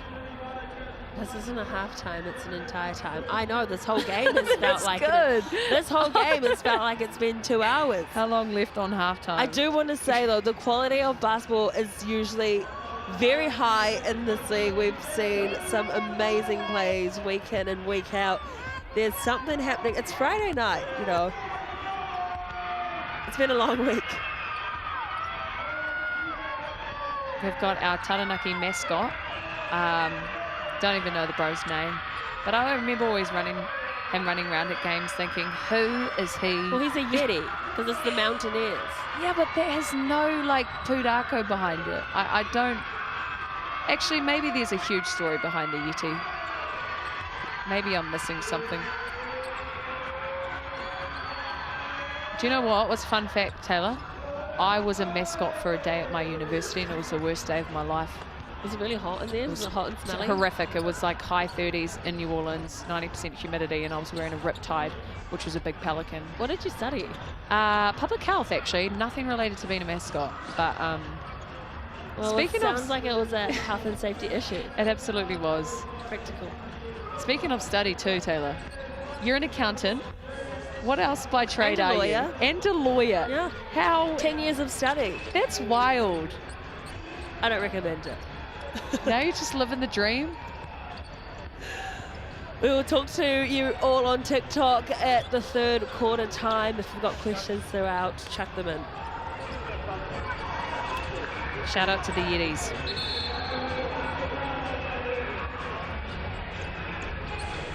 Welcome back to TSB Stadium in New Plymouth. It is the Airs and the Whai kicking off round 10 of the NZNBL, and it is 33 points apiece, a very low scoring game.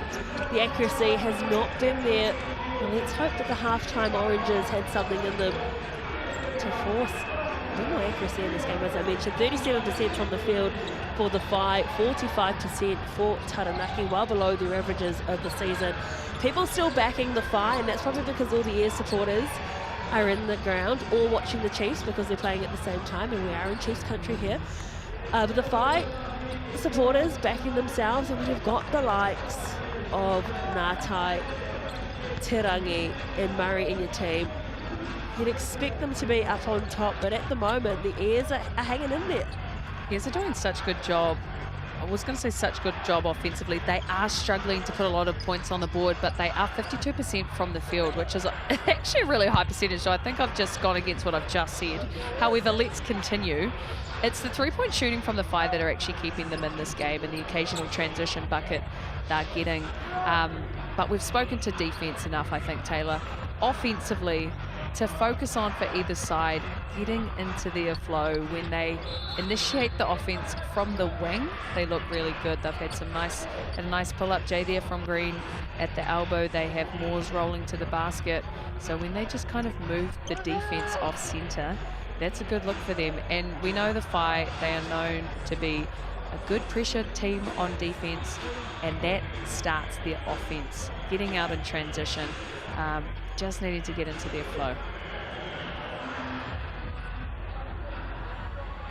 Here are the upcoming fixtures for the rest of the round. The Giants will host the Sharks from Nelson. The Hawks will host the Bulls. The Bulls are a very entertaining team to watch. I do enjoy their games, as that will be at Rodney Green Arenas. And the Nuggets will play the Rams from the Edgar Centre in Dunedin. The Tuatara and the Saints. Now that one will be spicy. Those two, there's not a lot of love lost between those two teams. So if you can, tune in to that one. And then the Whai will also play again on Sunday as well. So short turnaround. And shout out to Brutus Powers on TikTok, who said he's ready to see some good basketball. We love a good pun. Shout out to Mr. Yeti Man. Local legend. Some may say local folklore for Taranaki young kids. As you can see there, they probably aspire to be like Mr. Yeti over there. Let's hope they aspire to be like the Airs players out on court. As I mentioned at the top of the broadcast, the Airs had the lead against the Tuatara 48-33 last week, and then they ended up losing 90 points to 69. Their third quarter, they only scored 6 points as opposed to the 27 from the Tuatara. So for the Airs, it'll be working on making sure they do not fall away and fall off the wagon, or fall off the mountain. Oh, Jordan Ngatai, you cannot give that man any space beyond the perimeter because he will make you pay. Whai really exposing that 2-3 weakness, which is that weak side 45 for that clean look in Ngatai. Jordan Ngatai back into the league. He is our national captain for the Tall Blacks. 95 games, made his debut back in 2013, playing his 13th season. 5-time NBL champion as James Moores gets upstairs, waking up some of the children in the crowd who are starting to doze off.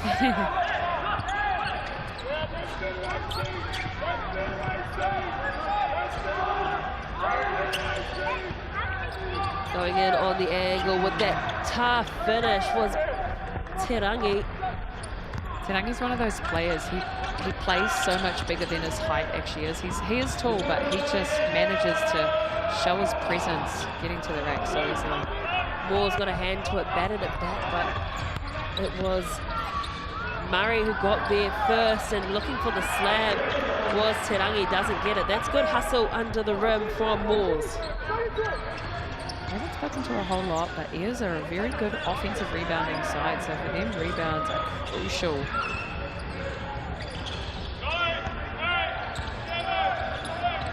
Bounce pass was silky smooth, and they're going to counter, and he'll go to the Chemist Warehouse free throw line.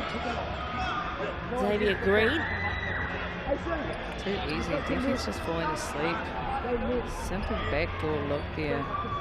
We're only a couple minutes into the third quarter, and already we're being a bit more accurate with the ball, with the passing, with the intention.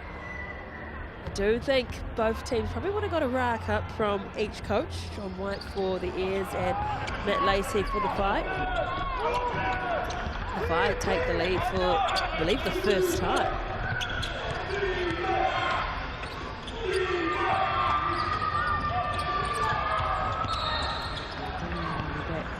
Foul, unfortunately there. First team foul for Airs in this quarter.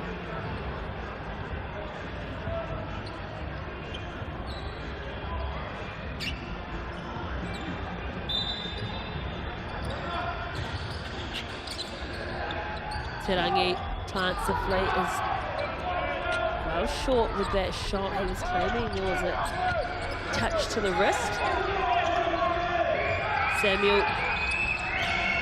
out with a fake was good, and accelerating to the rim with the reverse finish, and did everything but get it down.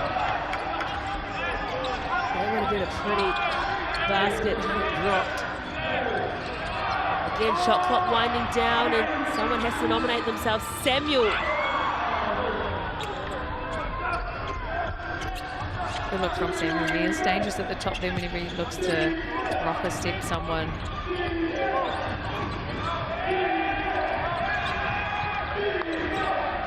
Murray at the top, and great screen set there by Tata. Crashing for the rebound, didn't need to because Murray had it on lock. Up to 10 points now is Murray.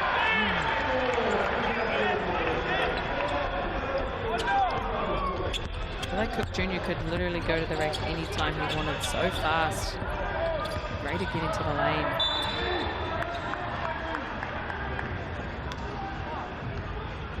Second team foul for the Airs.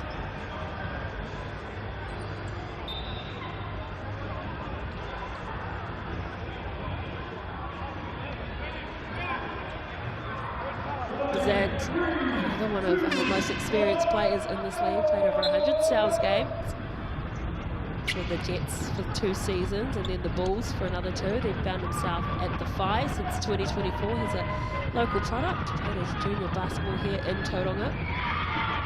Sorry, in Tauranga, not here. We're in New Plymouth.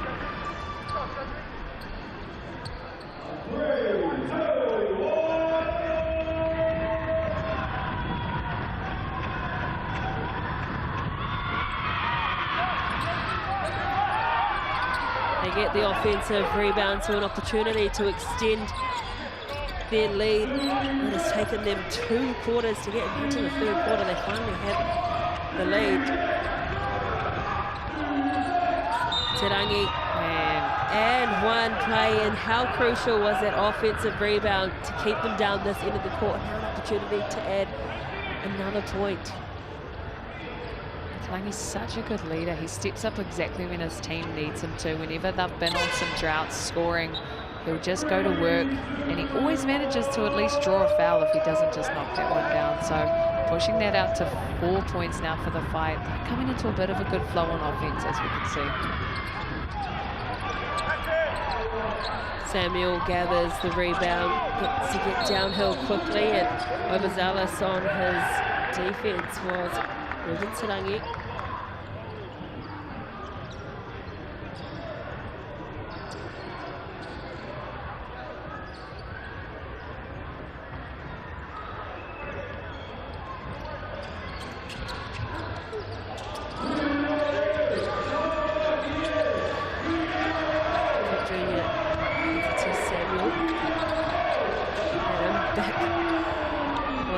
Over the head, no look pass that did not pay off for them, and they're going to make them pay. Oh, they're not.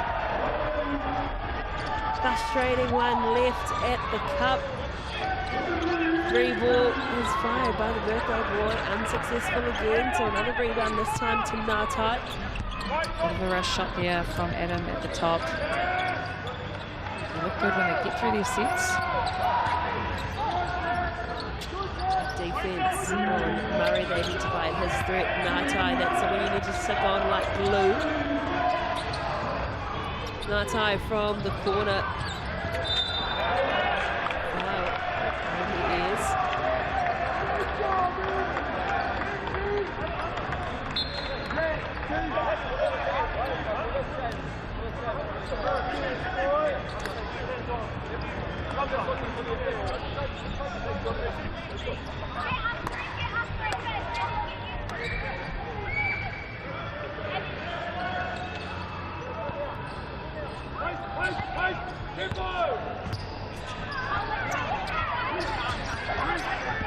Bears now find themselves trailing after leading the entire game. There was a beautiful dive from Cook Jr. between the legs to Moores, but he couldn't reel that in. There was a fire hand to it, so the inbound will belong to the Ears.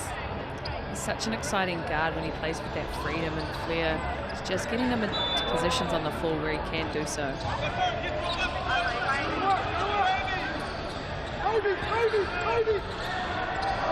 Moores tries to get the hook shot over the top, gets his own rebound, plants a feet for the triple attempt. Bailey can't get there. It's really cool as someone from Taranaki to see the likes of Quinton Bailey really stepping into that key Taranaki presence. We had Aaron Bailey Noel was a bit of a legend for us growing up, so it's really awesome to see Bailey kind of walking in the steps of Auntie, as we call him. Great block on Bazant, and it was a lot of traffic in the key there, but finishing was Cole Hopboy, 17 years old. The foul call there, Taylor. A lot of whistle in this game. It has been so stop-start. Both teams haven't really found a rhythm. It's been so low scoring. I believe we have an accumulated total of about 27 fouls on the game, so a bit of stop-start. That actually adds to the difficulty to get into any offensive flow as well. He actually got his career high against the Ears in round 2, scored 24 points. And Ngaitai's radar just off at the moment. Green just puts a spin move on. Just didn't put enough on the shot, and these types of shots we're so used to seeing go down in this league, but at the moment he's putting them over the green.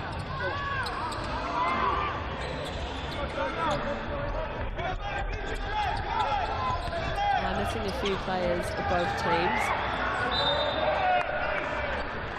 We won't get a basketball, we'll go to the Chemist Warehouse free throw line. I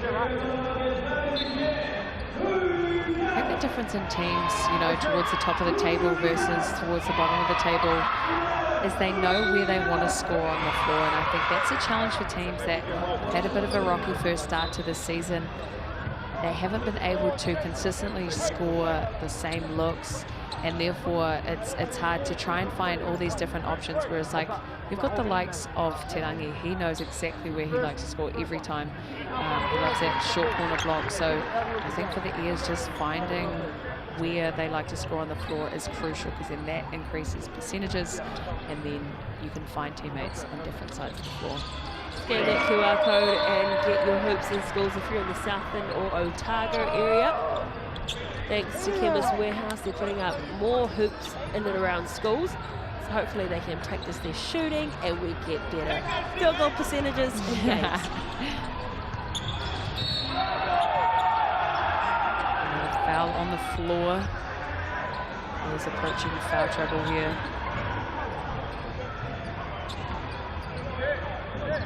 Yeah, such cool initiative getting all the hoops in schools, particularly for a sport like 3-on-3. You know, those smaller, more rural programs that, yeah, just kids just want to hoop as oh boy gets to the rim so well. School kid, remember, this is a young hooper, really holding his own against a bunch of pros. So really cool to see him stepping up to the challenge.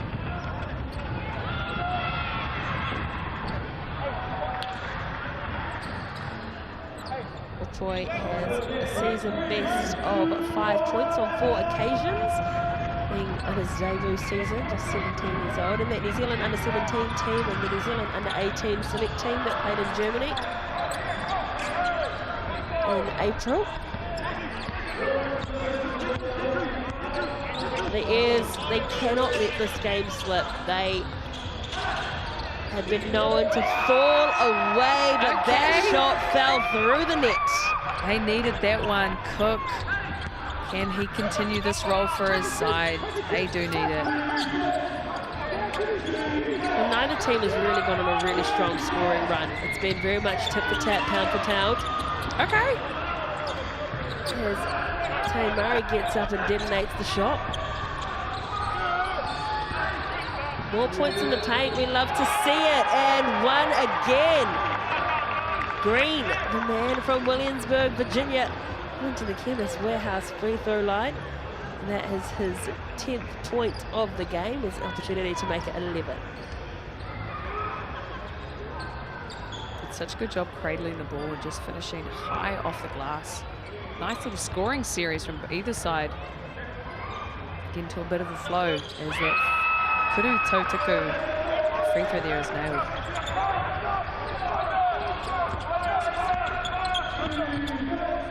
Two-point game. Who will prevail? Here's often have a slow second half. Why can they step up?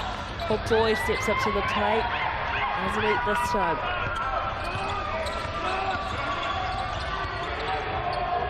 Green was feeling confident, but Hopoi gives up the foul. I love it when Green and Cook are aggressive to the rim. I think there's moments where they are being selfless and they're making the extra pass, but when they're aggressive, they can just really get to the rack any time. As you can see, a beautiful hezzy from him. Draws the foul. That puts fine both teams in bonus.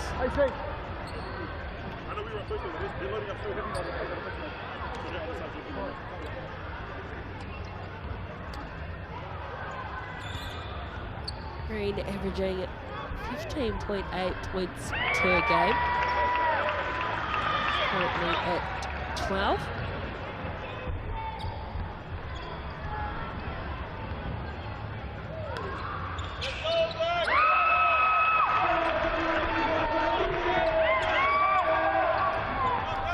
We're all tied up again, 49 all here at TSB Stadium in New Plymouth for your Friday night hoops round 10. A good stop there for the Airs. Can they regather the lead?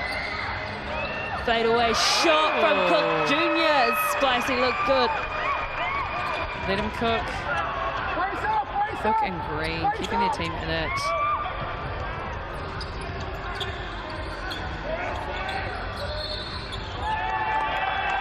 Oh, put a foot out of bounds. That is a tough one to swallow for the Fight of the Ears. They just gifted them possession once again.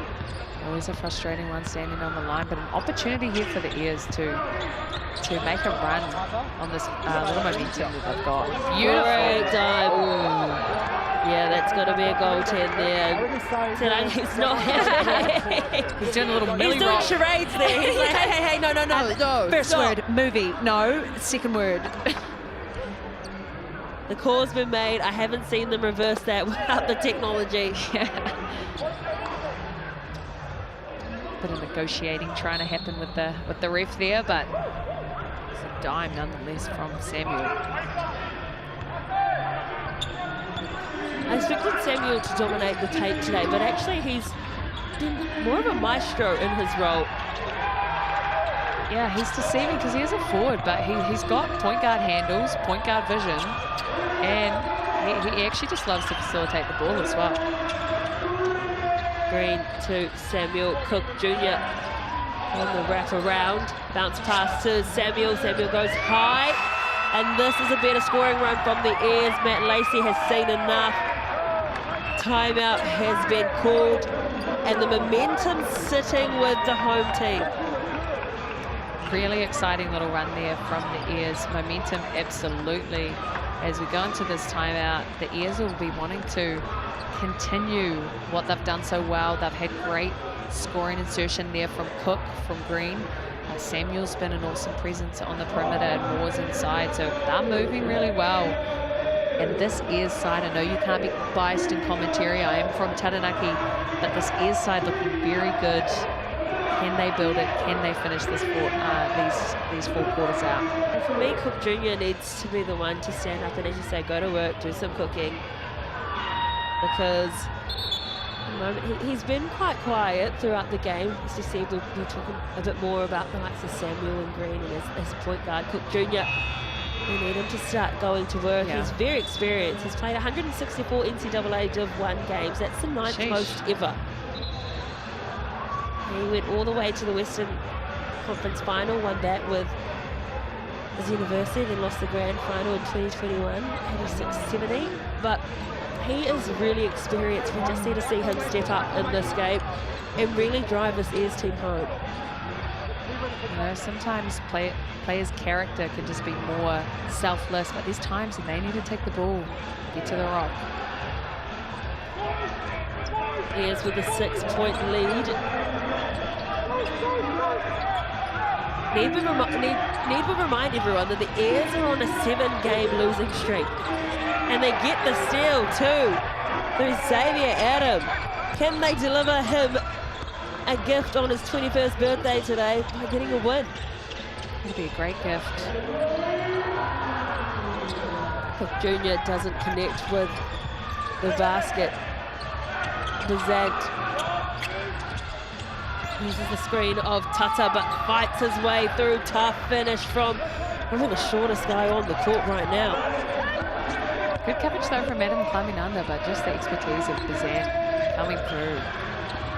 Cook Jr. goes to the right side of the court. Samuel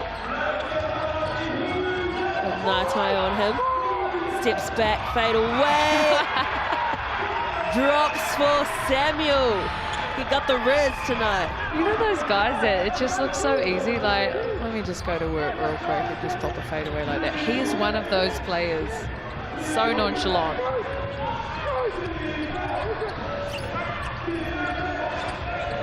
Bazant looking to conjure something up for his team.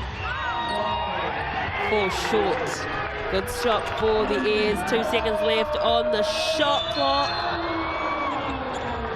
Doesn't go down, and after being 33 points apiece at the half, the Ears have pulled away ever so slightly, 57 points to 51. A low-scoring game. 10 minutes left of basketball left after this. Don't go anywhere. We will see you soon.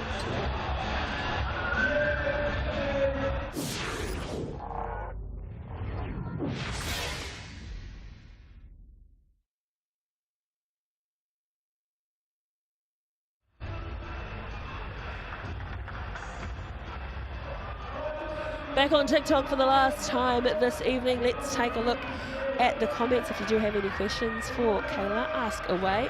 Who's number 10 Taylor from the ears? It is... Good question. Xavier Green. Son of Trent Green, 21-year-old. It's also his birthday, so wish him a happy birthday, everyone. Does anyone have any questions for Taylor? What's a fun fact about you, Taylor? We love that. Can you put the Roosters game on? Unfortunately, no. The NRL doesn't do live games. Tane Murray is number 6. Which arena is this? This is in New Plymouth at TSB Stadium. So what's the population of New Plymouth? I want to say around 30 or 40,000. Yeah, 30, 40,000. It's Friday night. Who do we have winning?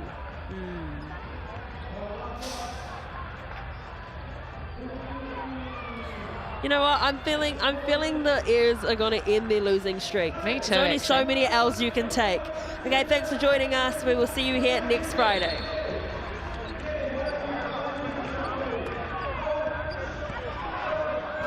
No more Hukama, welcome back to your Friday night hoops on the NZNBL. It is round 10. We are tipping off with the Ears and the Whai, and after 3 quarters, the Ears lead 57-51. Still 6 rounds to go until we reach the playoffs, and only 10 minutes to go until I demolish a Sal's Pizza using that QR code and the code to get myself a pepperoni pizza for $35.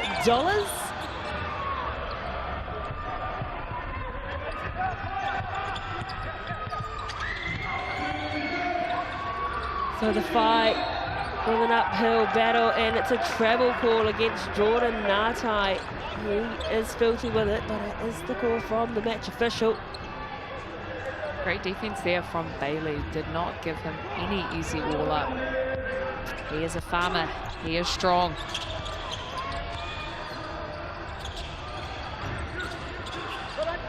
Bailey gets it to Cook Jr.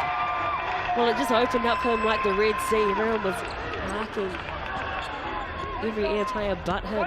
That man has jets. Anytime he wants to get to the rim, he actually could. 8-point lead now for the Airs. They'll be starting to feel a little confident. Still plenty of time left. And getting a finger to it was Stroud. And it ends up rolling off Taranaki, which means it's an inbound for the Airs. Here's piecing together a strong 3 quarters. They'll be looking to secure this last quarter, break that 7-game losing streak. Samuel to Stroud, back to Cook Jr. Cook Jr. accelerates to his left. Let him cook. Beautiful mid-range jump shot there, lost out of the midi. Cook Jr. has played everywhere, Holland, Cyprus, Lithuania, Germany.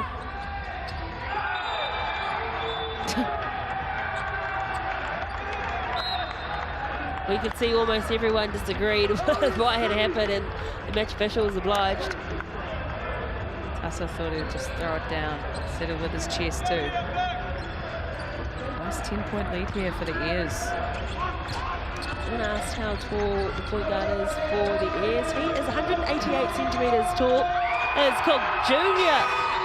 And how's that for a shot by Stroud? Timeout is called because the Airs are on a heater right now. Stroud delivering a dagger. Stroud in his bag, missing the first couple 3-pointers, but it's such a timely one there to push them to 13. They're getting good ball rotation now, the Airs, building up their assist count. Whai still in a bit of a slump offensively.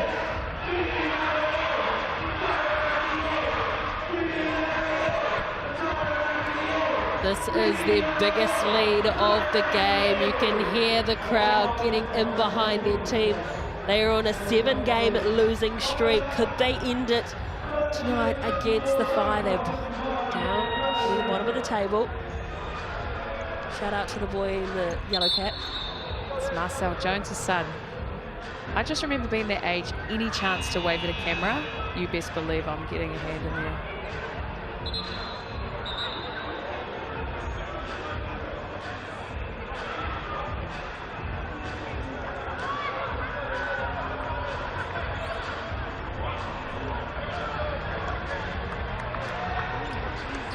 What do you think Matt Lacey was saying to his team there?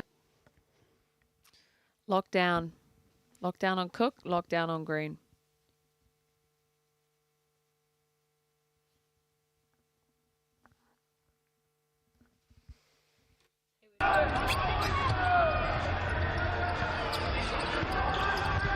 Tarangi is someone that can spark something up for this Whai team. So experienced in the NZNBL, closing in on 300 games.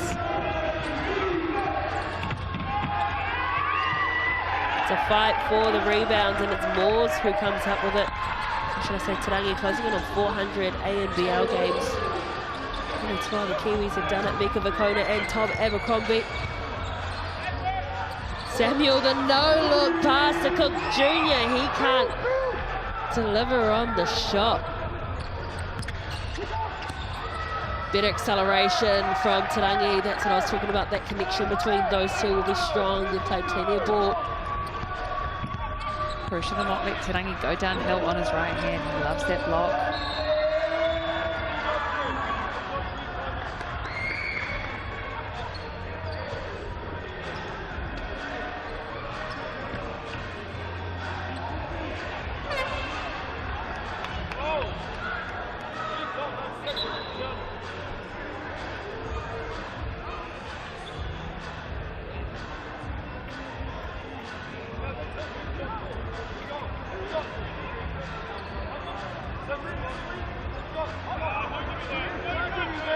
Don't let him change your mind. He's out. He's out. 33, right? Right there. There's somebody signaled. He said 33. He said 33. How good's your lip reading, Kayla? I was going to say, we've got a bit of a wānanga going on here, and I'm not exactly sure why, but can we say T-Pain is actually blasting in the background? Classic intermediate school favourite, Low. But no, I can't lip read to answer your question, Taylor.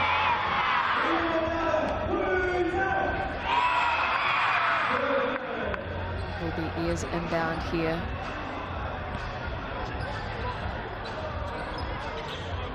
Point lead. Watch blocks on this.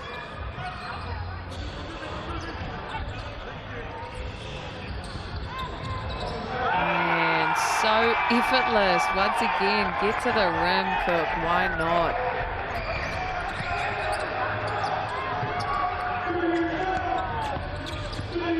Masters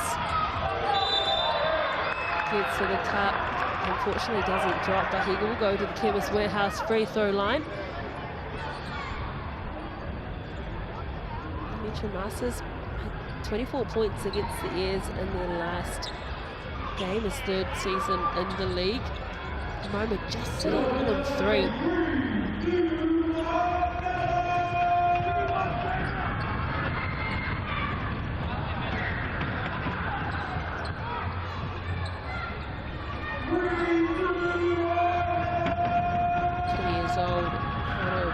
Out of Boys High School is Masters.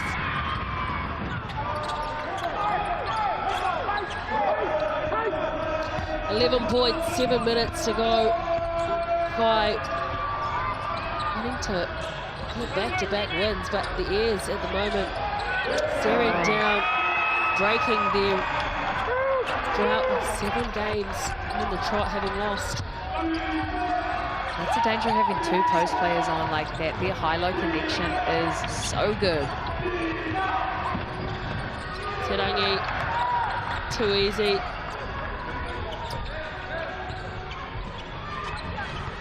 Staying in arm's length are the Whai. The Airs trying to pull away. Whai need to stop here in the 2-3 zone. Samuel at the top of the perimeter. Green fires up the shot. Samuel almost got the O board, and it is going to be an inbound for the Airs as well. Good defense in that position from Taranaki. Just pulled the chair from behind Moores. That's a really smart play from a shorter defender. Whenever you're being posted up by a bigger man, pull the chair. Junior trying to get some footwork in there. 5 seconds left on the shot clock. That one was well short.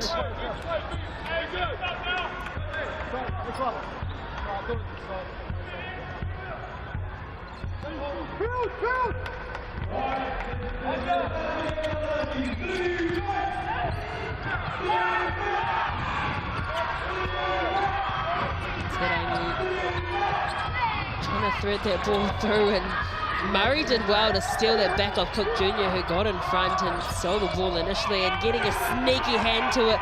But there's a reason why he's leading the lead and steals, dishes it off to Stroud. Cookies from Cook to Stroud. Beautiful connection there. Pushing that to 12 points, Taylor. This Ears really want this dub. It was 13, now 11. It was. Though, but I shouldn't have good said work that. for trying. We love a tryer, Kayla. We do. That's why I'm here. Hey, I'm an accountant and I still use my calculator for everything.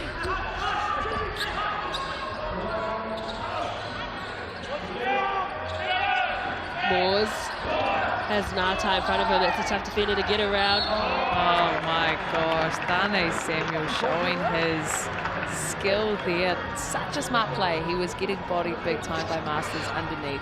He knew he wasn't going to make the shot, but he managed to just throw his hands up, get a good look. That's IQ right there. You can see that there on the replay. Masters was saying, I'm getting elbowed in the head there. And he was catching strays from Samuel underneath the rim, but the match officials didn't see it. And he started talking that talk back to Samuel. And if I'm Masters, I'm going to be careful with that, because Samuel's a big man. And right now he looks like a friendly giant. But I've seen him not friendly. It's a bad man.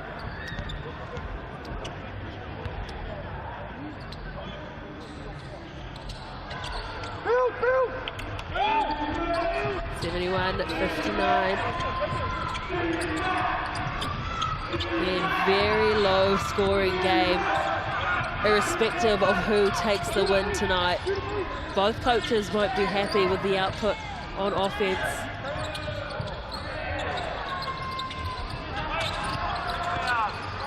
No one crashing the boards for the Ears, so it's a free possession, and I don't know what was going on there. But the whistle went. That was messy, and it signifies this game. Yeah, looked like Murray lost his footing there. Unfortunate. Samuel was trying to move his feet, but from the ref's position at the baseline, they are the ones to make the call, and from their angle, that was a foul. So that's what it will be, taking Murray to the line. 14 points. It's been a quiet 14 for Murray, I must say.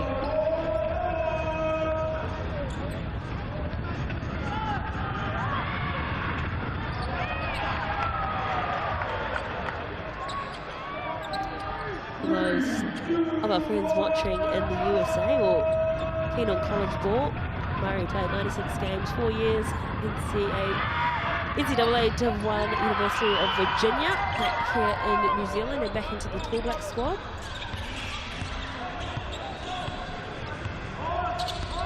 $11 points, 4 minutes, 20 seconds to catch them for the fight. Moores over the top. Moores has been an engine for this Ears side. So good on the catch. Up to 20 points is Moores. He's on a double-double, 10 rebounds, 20 points for Moores. I think he's been very good. He went a bit missing in periods in the third and fourth, but it's because the Ears went away from going to the post.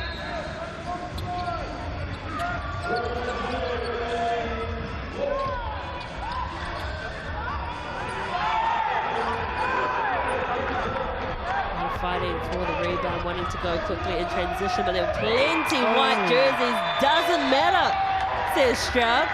I'll take you all on and go straight to the cup.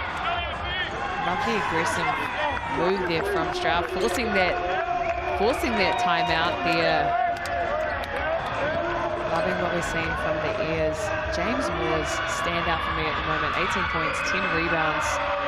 We can't underestimate his presence inside and how the value of rebounds, instead of giving FI 2 second chance shots, he's kind of that difference between them having one shot attempted to. He's leading the league at the moment in defensive rebounds actually per game, and third in all-time rebounding on the season with 10 per game. So he's met his average tonight as well. Xavier Green, 13 and 9. Huge work from them, and all five starters on the Airs, all 5 players on the Airs at the moment are in double figures, speaking to the shared distribution of scoring for them.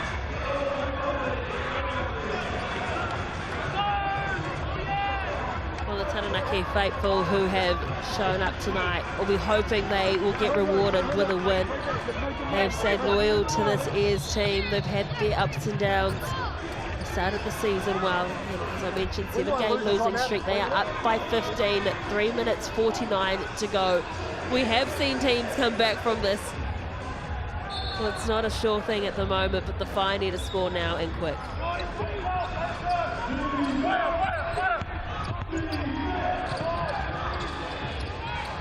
And they do it exactly like that through Tarangi. Tarangi, once again, when his team needs it, he will score. Bridging that to 12 points. Yeah, 3-time NZNBL champion. The Saints and the Sharks.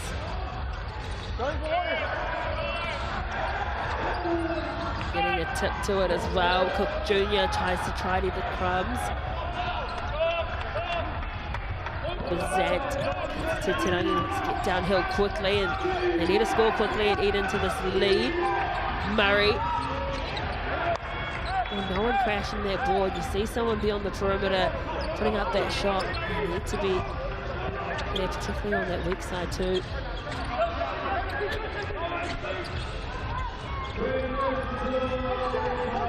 Clock is in the favour of this Airs side.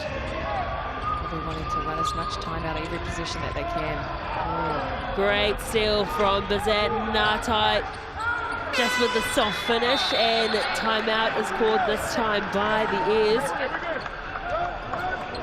Whai staying alive in this game. Just 10 points in it here. Airs needing to come in with a different mentality. You're up 10 points, just under 3 minutes left. You've actually got to control the tempo, slow it down, make sure that the Whai don't get any easy threes. We know Tarangi's just hit that one. Murray can light it up, and Ngatai and Bazant as well. So crucial for them to kind of switch their mentality of trying to chase and speed up to actually, we need to control the tempo, maintain every possession, and just give them one and done. One shot attempt, and that's it.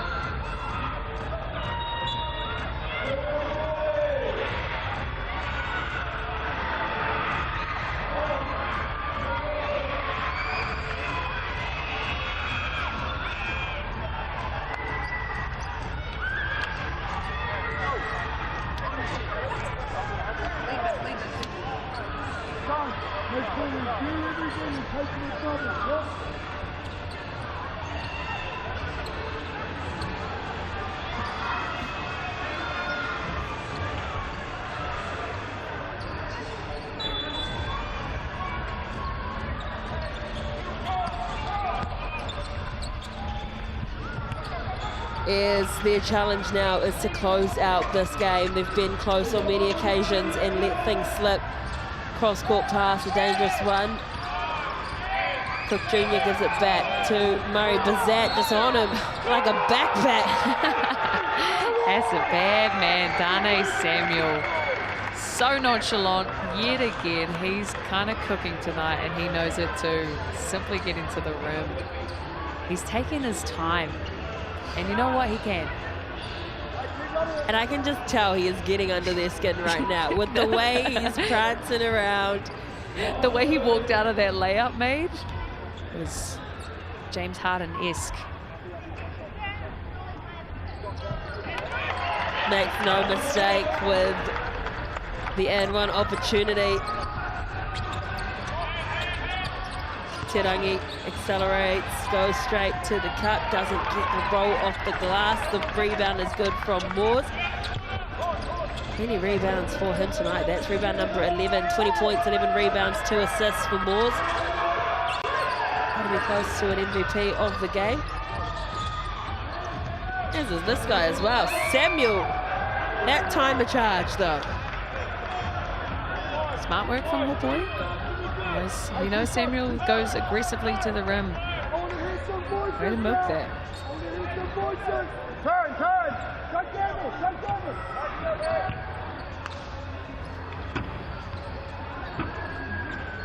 Tarangi, Ngātai and Murray. Well, I think with players like that in your team, you'd be cooking.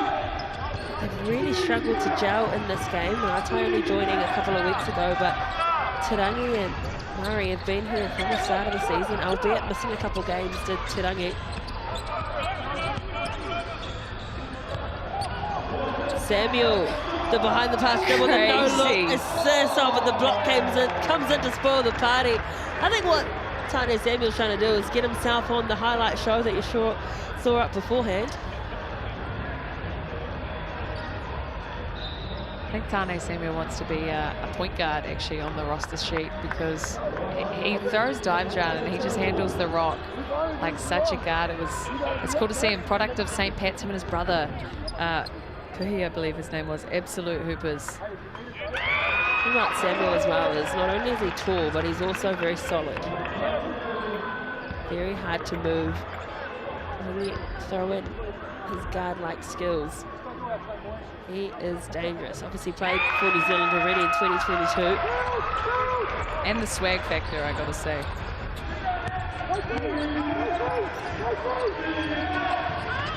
A beautiful shot coming in from Hopoi. Massive shot. That'll be his career best in the Sounds NBL, hitting 7 points for the 17-year-old.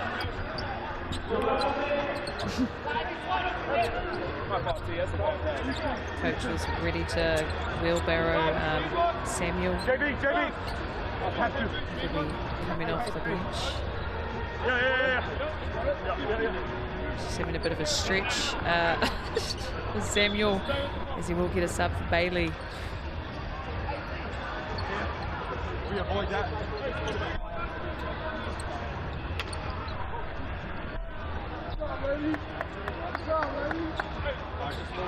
Minute 17 left to play. It is a 12-point lead for the Airs. Will they snap that losing streak?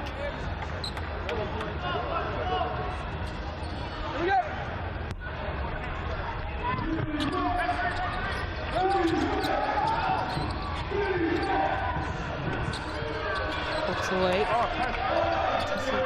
get the back-to-back triples and losing his footing, but still managing to dribble and recover. How Taylor basketball from the Airs. No idea how he handled the rock and continued as Ngātai responds, pushing that to 11 points there, just under a minute left. What an answer.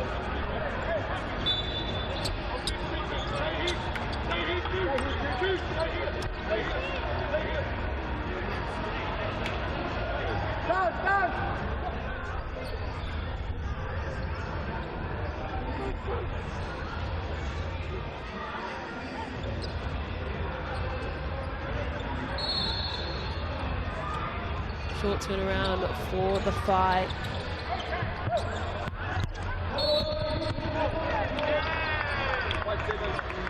They go up against the Jets on Sunday. So there's plenty to discuss, a lot around the accuracy. Their offense has not managed to be as seamless as it has been previously. When you look at the caliber of players that they have, shooting 39% from the field, 24 from 61. Airs at 50%.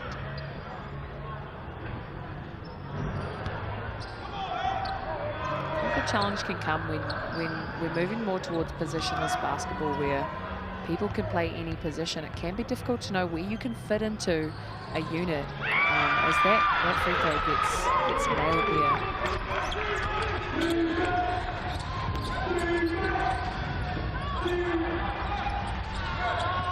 Another basket for Hopoi. Doing well in the later stages of this game. Back to a 10-point lead, though. You'd have to say it is in the bag for the Airs. Making a late run in this competition. Still 6 rounds to go. 5 pull-up for the triple. Bailey with the rebound. Winding that clock down. And the steal, the intercept, stepping up to the plate. Unable to secure the basket. Forcing coach to call the timeout. Just a bit lackadaisical there from the Airs. Getting used to playing up, getting used to playing in control. As that's a good timeout. Still, you know, there's 10 points there, but nonetheless a chance to regroup and finish the game on a high for this Airs side, who very close to breaking that 7-game losing streak.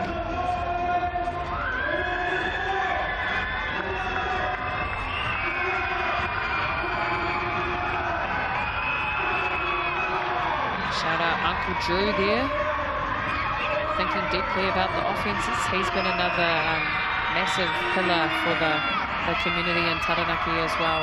So just shout out to him for all that he has done for that next generation.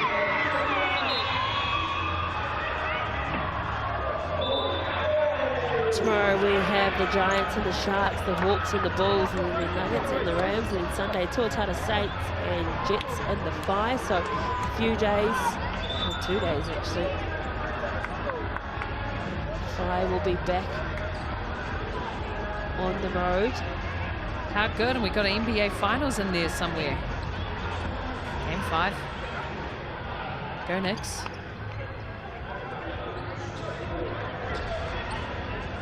.30 p.m. on ESPN that you can watch via Sky Sport.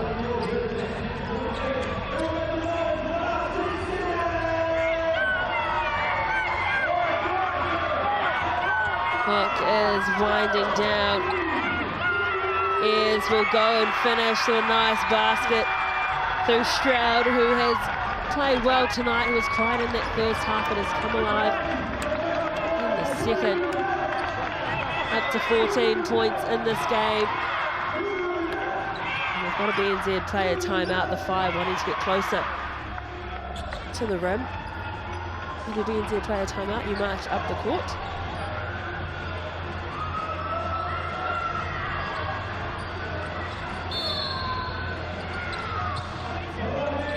Shot goes up from Tarangi to end the game, and that calls time on what is a difficult match for the Phi. But the Airs get their first win in a long time. 7 games they went winless. Today, they break the drought. They're proud of their performance. Moores was the MVP of this game. Played extremely well. 22 points, 12 rebounds, 3 assists. Honorable mention as well to Xavier Green with 16 points and 9 rebounds and 2 assists.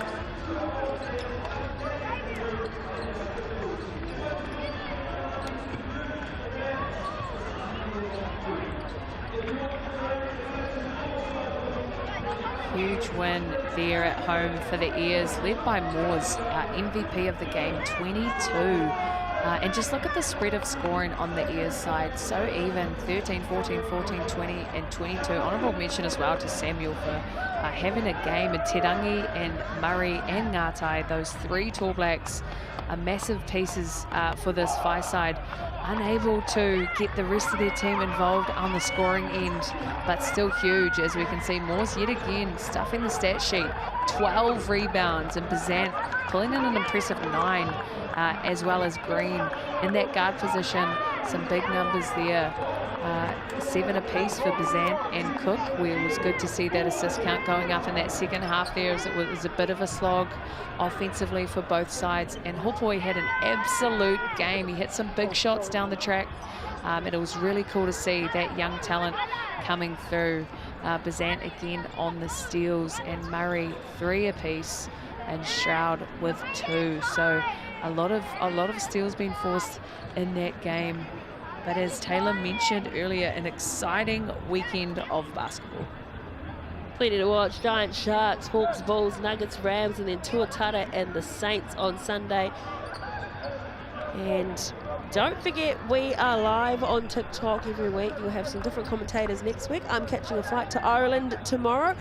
Canterbury Rams and the Tauranga Whai. So the Whai will be back on TikTok if you're a Whai fan. Well done. The Rams, well, you don't want to miss them playing. They have some pretty awesome athletes on that team as well. On behalf of Kayla, myself, and the Sky Sport crew, we wish you a great weekend from our commentary booth, and we will see you back here tomorrow for the Giants game. Mā te wā, pō mari. Pō mari.